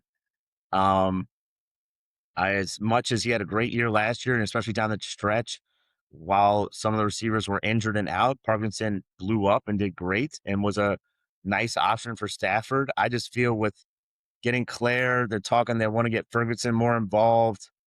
They brought back Higbee for whatever reason. I don't understand that. Um, Drew Aller's on the team, or Drew Allen, excuse me, is on the team. What, we Davis got five Allen. tight ends. They can't physically keep, I don't know if you can keep 5 tight ends on a roster anymore, even if they like running They ran they and a ran the fullback. most. I don't know if you could do it. Anyway, so Parkinson gets a shot to me, which sucks because the number of free agent pickups of Parkinson's I had last year that helped me win titles is ridiculous. And then the last guy I have, and that's because I like Jolie, is Evan Ingram. I mean, now he sucked last year, so it's not saying much, right? But the fact that he was supposed to be the number 2 guy last year and sucked, and then they bring in Waddle, and then they draft, another tight end while they have other running backs. It just doesn't look good. Would you even trade I a don't care. 27 third for Ingram right now, or no way? No, I'm good. What about a 27 fourth? I don't want them. Yeah, that's the thing. Literally someone offered me Marvin Mims and Ingram, each individually for fourths, and I said no. Just Yeah. it's not worth it to me. And so I'm on the same page with you. All right, Anything on I'll those go 3 guys? with. Kobe Parkinson. Going back to the Rams, they ran the most 13 personnel in all of the NFL last year. So much that I think they were like 23% of all Jesus. 13 personnel in the NFL. So they were almost a quarter of all snaps from 13 personnel. So I think they're going to keep 5 tight ends, and they're going to use 5 tight ends.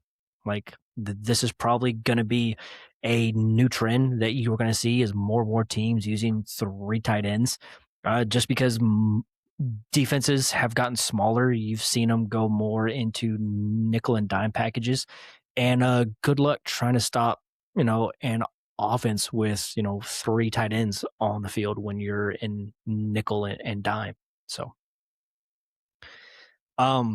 but other than that, I'll go to my tight ends. I went a little higher than you did. I'm gonna go someone that I loved last year, and this hurts, but Fannin. I think Fannin is a big loser post draft because they drafted KC, they drafted Boston, and Deshaun Watson's probably going to be the starting QB for them to start the season. That's what's being talked about, and he sure is paid like it.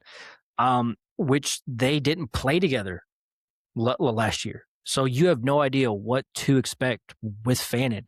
And I'm someone that, I've been trying to sell him in quite a few places, trying to get top dollar. And once I say this, it's probably not going to happen anymore. But I love Fannin. I have him everywhere. I do not think he is tight end 6. I know that's where people have him in.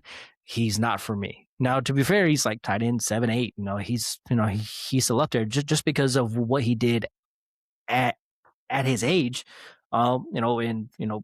It, that just doesn't go away. But with a new QB and two new weapons in the offense, it could go away from Fannin. Who quickly run through your top 8 then. Let's go Bowers, McBride, and then whoever you want to pick between Colston and Warren. I would probably go Colston just because of the QB. So Either way. Colston, then Warren, and then I'm going Kraft, and then let me look at other tight ends. Those You are have just the ones that Pitts, pop off. No, I don't think it's Laporta. Pitts. I would probably go Sam there, Okay. and then it's a fucking steep drop off Well, from there. that's what I'm saying is I would go Pitts Fannin. Pitts Fannin. So you have him 8. Okay, that's fair. I mean, I'm just curious because that's kind of where you're getting at, and I'm not willing to jump likely up in. I'm not putting likely above Fannin. That's not Like happening. I would, I would take some picks on top of Kenyon Sadiq to move off Fannin.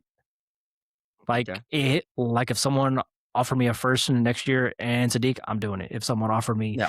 What if someone said, "Here's a 27 second and Sadiq"? probably. Okay. Like, you're not getting a first and Sadiq. Yeah. I don't think so. You can try. I'd stump.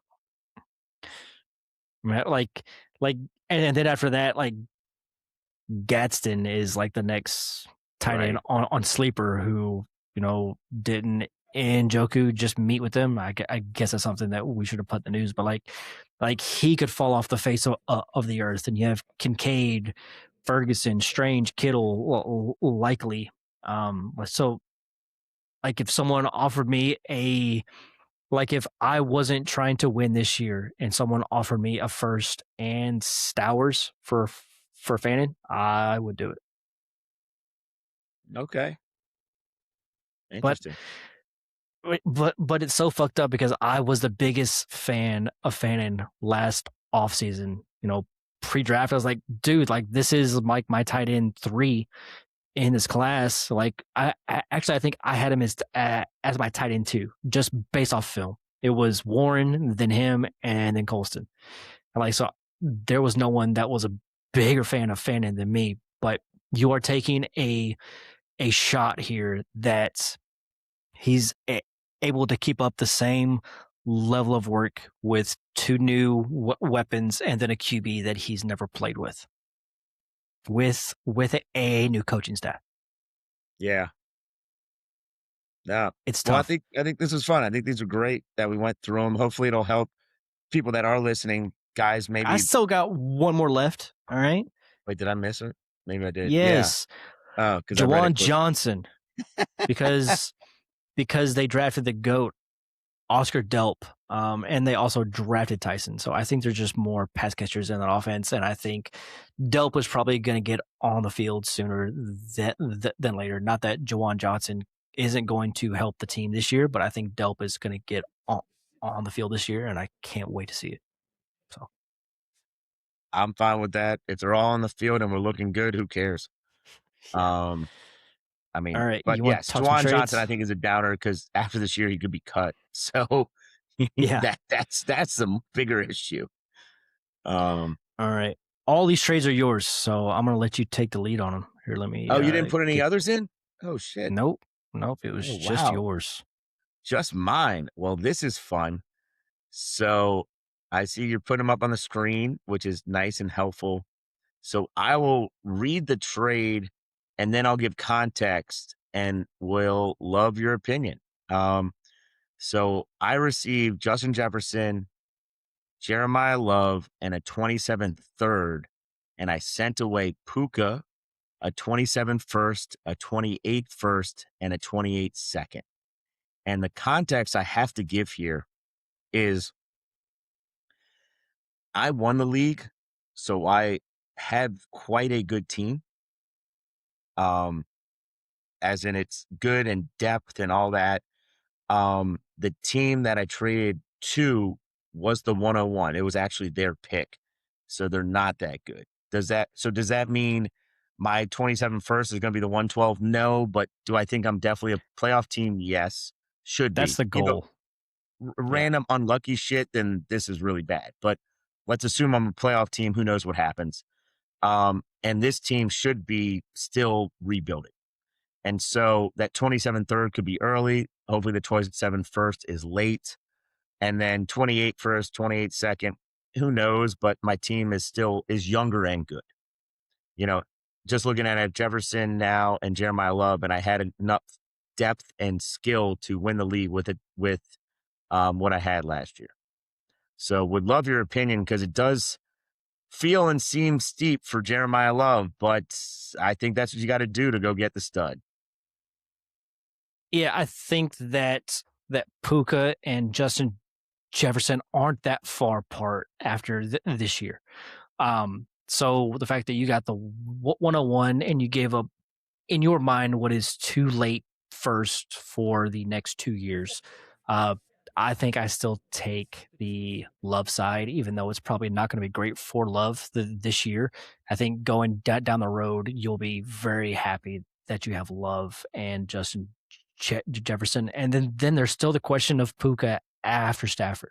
And of course, there's questions for JJ if Kyler is going to be there for another year, but at least that is more in the range of possibilities that Kyler's back for another year or two, versus Ty Simpson being good in that offense, which they might not even have Sean McVay.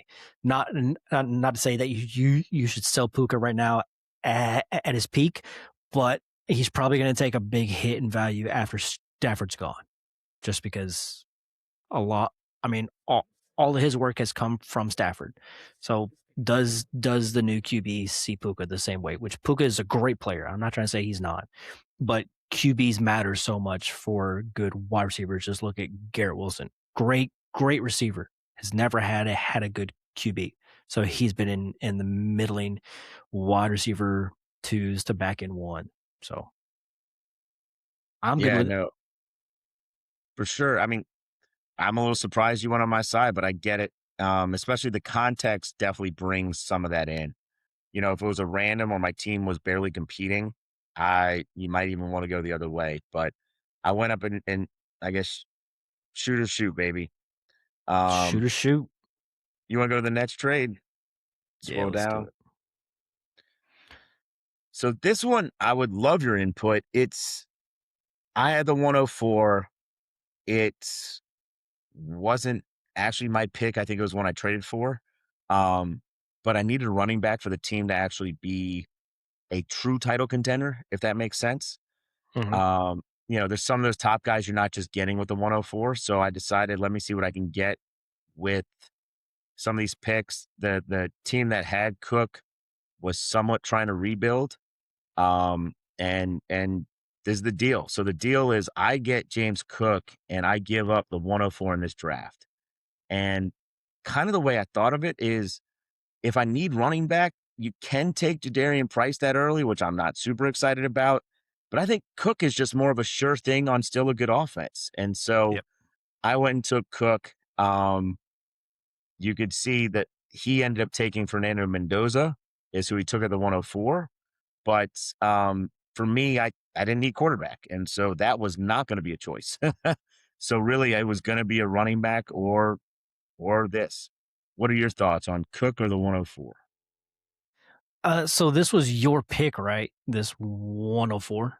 It it looks like it, but yeah, I guess it was. But for some reason, maybe I made trades or something, but I felt my team going into this year after looking at it was way better than a 104 team. Does that make sense? Like Yeah. I think there's something maybe I had 104 was my pick, but I also made a bunch of trades to get better and added pieces. But yeah, it looks like it. This is tough. I mean, if you were the real 104 and you don't think that your team can compete this year, I think you have to stick and pick one of the wide receivers or the Yeah. QB, because in a year or two, this could look stupid. Where it is clearly you should have taken Mendoza, and that is very real. But if you think that Yes. you're a top 3-4 team, I have no issue trading the 104 for a stud back when there are very few available that you can purchase for just one first round pick. Because if you would have tried to trade for Cook after the season and you sent like most people would have asked for a first plus. So Right. I think it's fair value. And if you think that you can really push to win this year, I'm fine with the trade. But in 2-3 years, I could easily see that this is something that you look back on and go, "Fuck, why did I do that?" Especially if you don't win. If you win, then all trades don't fucking matter. You fucking did what you had to do to win. So, Yeah. Yeah. so So no, it makes sense. I get what you're saying. Um, now this next one's interesting. I wanted to send it because it was a little different. Um, yeah, but pull it up. Yep. So yep, this is another one of mine that I made. A guy wanted to come up, and let's see if it has it listed, or was it before? It was even before the draft was happening. Maybe I think the pick might have been on the clock. Trying to remember who went. Love went one. I think Tate went two, is what it was. So then I'm next on the clock, and I traded away the 103 in the rookie draft for the 109, 209, and a 27 second. What are these? Horrible, These horrible trade. you don't like it? No, give me the 103. If it's Mendoza, Tate, Tyson, Lemon, I don't care who it is. Like the 27 second, unless it's the 201, this looks probably horrible. And those two picks that you got this year are probably busts. Who did you take with the 109? I can quickly pull that up, but no, I appreciate your opinion. I thought I got a first in 2 seconds by trading back some, even if there was a tier break. But hey, I can. Oh, it's easy to look up his name. Let me see. RX should load for me. Yeah, there we go.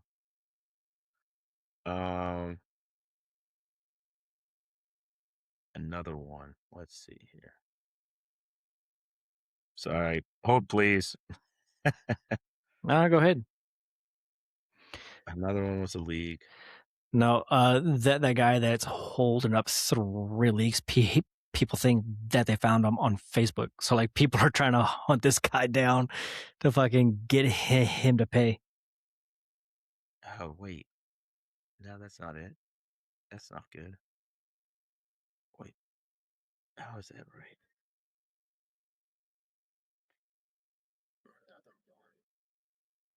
But unless you got like even Stowers or if you got Ty Simpson and you're trying to play for next year, I would still rather have that 103 and taken one of the top guys. I think you probably could have gotten a first next year. Like if you had to send back a second and gotten the 2 firsts, then fine. But I think this is bad. Okay. Let's see. I don't know. Did you get Jeremiah Love at the 109?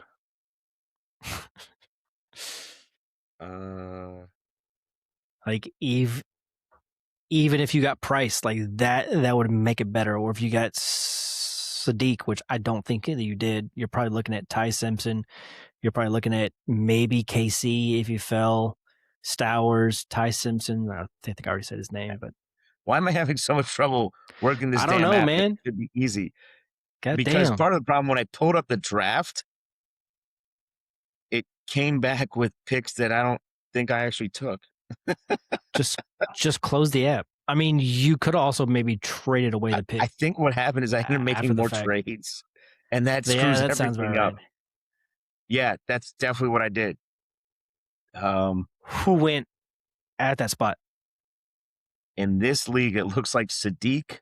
It's a two tight end No. league, so Sadiq went 103, Oh shit.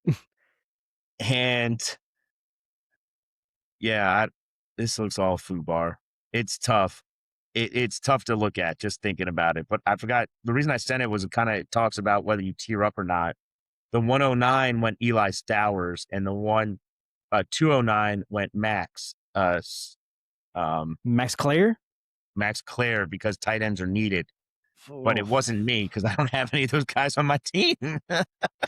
So if it was Sadiq for Stowers, a 27 second, and then Max Clare, okay, that's fine, I guess. If you like Stowers more than Sadiq as a prospect, then fine. This trade is okay.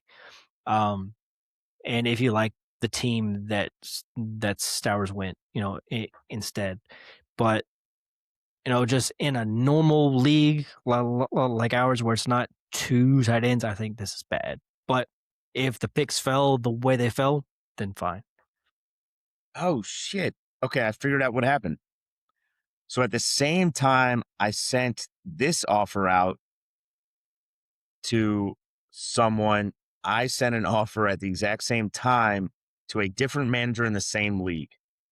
Sorry, this is awful podcasting, but it turns out they accepted before this trade even went through. So I'm happy you hate it. I ended up trading the 103, the 203, and a 27 first for the 101, 401, and a 27 third. Say that again. So I got Jeremiah Jeremiah Love at the 101, and I traded away the 103, 203, and a 27 first. I still don't know if I like that or not. Because Well, you had the 103, so your team's not that great. You think Love is gonna take you to the top to where that 27 first is not gonna come back to bite you in the ass? it might. Just fucking light that league on fire and let's move on. I So I'm in think tons of leagues. I made the name of my teams before last year, and just to say how this team is turning out, the name of that my team name in that league is Wow Bad. So, math yeah, checks out. I'm hoping other people will see or listen to this that are in that league and just laugh at how much I'm probably just bending over and taking it. Um, so let's move to the next trade. This one just happened very recently, because I made a trade and I got an extra first. I forget what it was. So I decided maybe I should try and plan for the future a little bit and see if I can get another 27 first or second or picks, etc. Also kind of divesting in the players I have. And one of the managers actually sent a post saying, "Hey, I'm going to give up 27 first. I know everyone wants them. Come talk to me." And so I quickly sent an offer of 27 first, 27 second for Javonte Williams and Jake Ferguson. And then he added in Romeo Dobbs and threw me back a 27 fourth, which then I accepted. I just felt that was good enough value to come back to me, to plan for the future, and to add some roster spots for this season. So the final offer, 27 first, 27 second, 27 fourth for Javonte Williams, Jake Ferguson, Romeo Dobbs. In the end, I never thought any of those guys would really take his team over the top and be a absolute, top dog winning it. Now, is he probably a playoff team? Yes.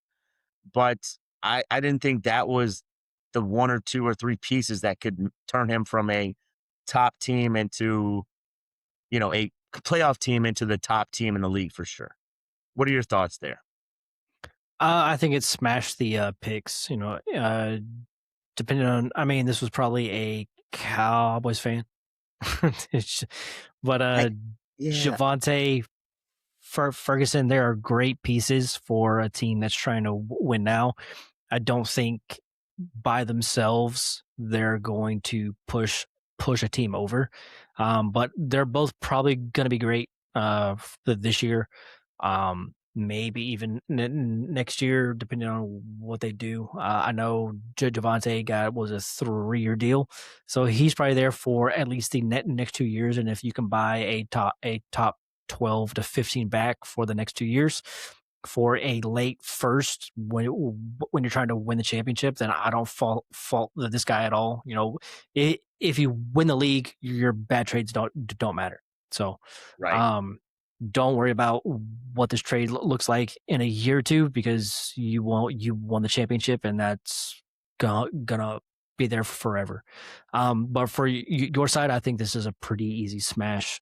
Except I would have hoped to have gotten maybe like a first, second, and second, just because like Javante by himself is probably a first plus, and then Ferguson is probably 2 seconds. So it's probably off by a second or another first. If you just take out the second and fourth, maybe two firsts, should have done it. I would have tried to go there, but they're probably not going to send that for this low level of guys, and no one here is particularly a stud. So this is probably right in the middle there. I think it's Fair. fair. No, I understand what you're saying. If you split them up, maybe you can get more. It was also, Right. he was the only one asking. He sent it out. I quickly went to him, and within 3 minutes, we had a deal. So it was one of those beating the people to the market to get those draft picks.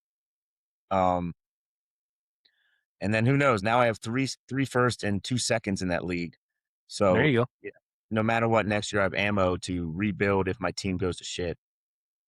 It probably will. Well, that team Last is not one. being foul bad. That one actually is usable, but this is, I guess going into the next one here, this one is the last deal we have today, and it's very interesting. It's a guy sent me an offer, um, and I pretty much just accepted it, and that's even with me maybe not being the biggest neighbors guy and being high on T. Higgins, It but it was shows it shows that you sent the offer if you want to. I must have countered with the fourth. Maybe that was Oh, it. So I added the that fourth at sounds like least. you. That does sound That like me. sounds So like you know you. what? Let's assume that's what it was. So Jesus he sent Christ. me Malik Neighbors and the 408, and I sent him T. Higgins and the 106. And I I guess to me, I wanted to add a little bit more neighbors to my portfolio, and he sent it to me, and I was like, okay, he's definitely willing to get rid of him. And the 106 is probably right at that tier break where I could have gotten maybe Makai Lemon, and I have a lot of shares of him, and T, I have a lot of shares as well. So I decided to tier up, I guess you could say, to get into neighbors, and I felt this wasn't too bad of a spot. But I would love your opinion, Gus. Yeah, I pegged you for someone that didn't like neighbors because you were talking shit on him all last year. Oh, his fucking values going down. He's not going to be the same player, and then here he is going still in the first, second round of startups, and you trading away T Higgins and either Lemon, Price, someone that range, which I think this is pretty good value.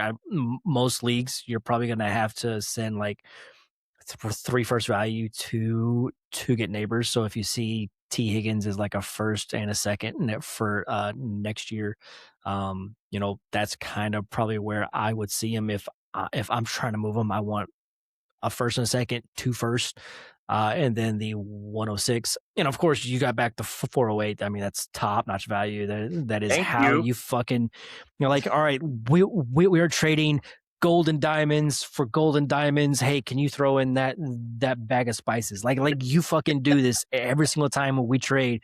Like, I'm gonna need that third and fourth. I was like, motherfucker, we are trading first round startup picks. Go fuck yourself. Any I fucking really way. love your opinion on this, Gus. Thank you so much. I love how much fired up you get. And when Jolie turns into the real fucking deal, you're going to love it too. Is that who you picked with the 408? Oh, I don't think this draft has happened yet. Okay. Well, I'm gonna need to know Yes, who I you got will at I that will definitely look 408. at it and tell you who I got. uh, I think this trade's fine. I think most of the trades that I try to do is, the tiebreaker for me a lot of times is I want the best player in the deal, and you definitely got the best player in the deal because so much happens where T Higgins is not the. I mean, obviously T Higgins is going to be T Higgins. He's going to be a wide receiver too. Hopefully he plays the full season, but that 106 is really the wild card. You are taking a dart throw at someone being good that has never played in this league before, and you have someone like Malik Neighbors who was a wide receiver one his first year in the league and then got injured last year. I think I think he's still going to be a very good player. I don't think there's going to be a huge fall off going into next year. Um, so neighbors for this price, I am fine with, especially since you are getting the best player in the deal. So, Great. all right, Sounds good, that my was the friend. last one. Um, Yeah, I want to tell a story for the data device. This great. happened today, like 2 hours before we started recording. My daughter was like, my ear hurts. And I was like, what? And she started telling her mom and her grandma's here. And she's like, there's something in my ear. And we all went like, oh shit, what What happened? what is this? Yeah. So at daycare today, someone had some shoes that had some like beads on them and like they broke. And she grabbed one and stuck it in her fucking ear, like all the way down to the eardrum. So Awesome. we're sitting there on the fucking counter, like, great. Do we have to go to the hospital? And my wife has this like camera thing that you can use for your ear to like scoop the wax out Yeah. out of I your know what you're ear. talking about. Yeah. so we grabbed that, and then we were talking to her, trying to calm her down, and I was able to take the scooping tip that you put on the end of that camera, and I'm talking like this was back there, like you had to like navigate back there Oh, it had to to it. go through the tunnel. Yes. Yeah, and so I was able to hold her ear in a certain way and get it all the way back there and scoop around it and then pull it forward. Um, uh, Moral of the story is don't leave things around for your toddlers to stick in their ears, because they will stick it in their fucking ear for no reason other than just to fucking do it. She also, I want to say it was like 2 or 3 months back. She had I think it was a brownie, and it was and she took a large chunk of it and she stuck it in her nose, and we had to dig it out. So she's all about just sticking stuff in the Stick holes in her face, orifices. We get the ears. beads, baby. Yep. Yeah. So, but That if you is want to throw out some dead advice, go ahead. But I just wanted to tell a story because that happened today, and I was like, Jesus, girl, like, and she was crying. She was so upset. And then like she was getting scared. I was like, "Oh, it's gonna be okay afterwards. We'll have some candy or whatever." And she got super excited. And then like she was holding the good. phone. She was holding the phone that had the screen of what was on the camera. So she was watching me. Uh, Wow. and Okay. she's 3 years old, and Was getting to see it happen. watching that. But we were trying to like, okay, is it metal? Because I've got some small magnets because I was a You could do. technician, Yeah, of and course. like so I had some small magnets, and turns out it was plastic. So I was like, all right, well, like, can we get a Q-tip and put some hot glue on it? I was like, okay, it's way too far back there. There's no way that this is gonna work. Yeah. It's got to be scooped out, or we're going to the a hospital. And I was able to pull it out. So now there is a certified surgeon in this house if anything happens. So yeah, If I'm near Dallas and need help, I could call you. please don't. Go ahead. Go ahead. Fair enough. Well, awesome, bud. Good show. I think hopefully it'll help everyone hear about it and, always ask for that fourth back. This motherfucker. All right, whatever. Let's get out of here. For anyone that wants to join a startup, we will start doing those here probably next week. Join the Discord. It's on the website, dynastydads.com. You can also see all of the leagues on there. You can see all kinds of stuff. There's a merch shop if you want to say thank you for all the hard work that goes into this community. There's also a buy me a coffee on there if you want to donate. So, it costs money to run the software. It costs money to run the leagues and the website. Like, this is a second full-time job. So if you just want to say thank you, then great. If not, and you just want to play in leagues, that's why we fucking do this, because I love this game, and I will be here until I'm not here no more. There's people that So you're come and not. go from these leagues, but we have never had a league fold that I've been in. Like, every single one of them, we're going into year 5, I believe, and never had a league fold. We're getting into the 30s as far as leagues. So this is something that I put a lot of time into for these leagues, just to give everyone a place where they can play and not have to worry about leagues folding. Because I remember the early days. You would join a fucking startup, and a year or 2 later, it was gone, and it was Yep. hard to really play Dynasty. So now you can tear it down to the nubs and start all over again. And 2-3 years, you still have a league to play in. So that's it. We'll be back next week. I don't know what we're going to talk about yet, but I think we, I we thought we shall. were talking about a 2027 rookie class, at least a couple players, and maybe there are a couple mock Okay, drafts already out that we can discuss. fine by me. All right, Sounds Colin, good, bud. All right. let's get out Thanks, of my here. friend.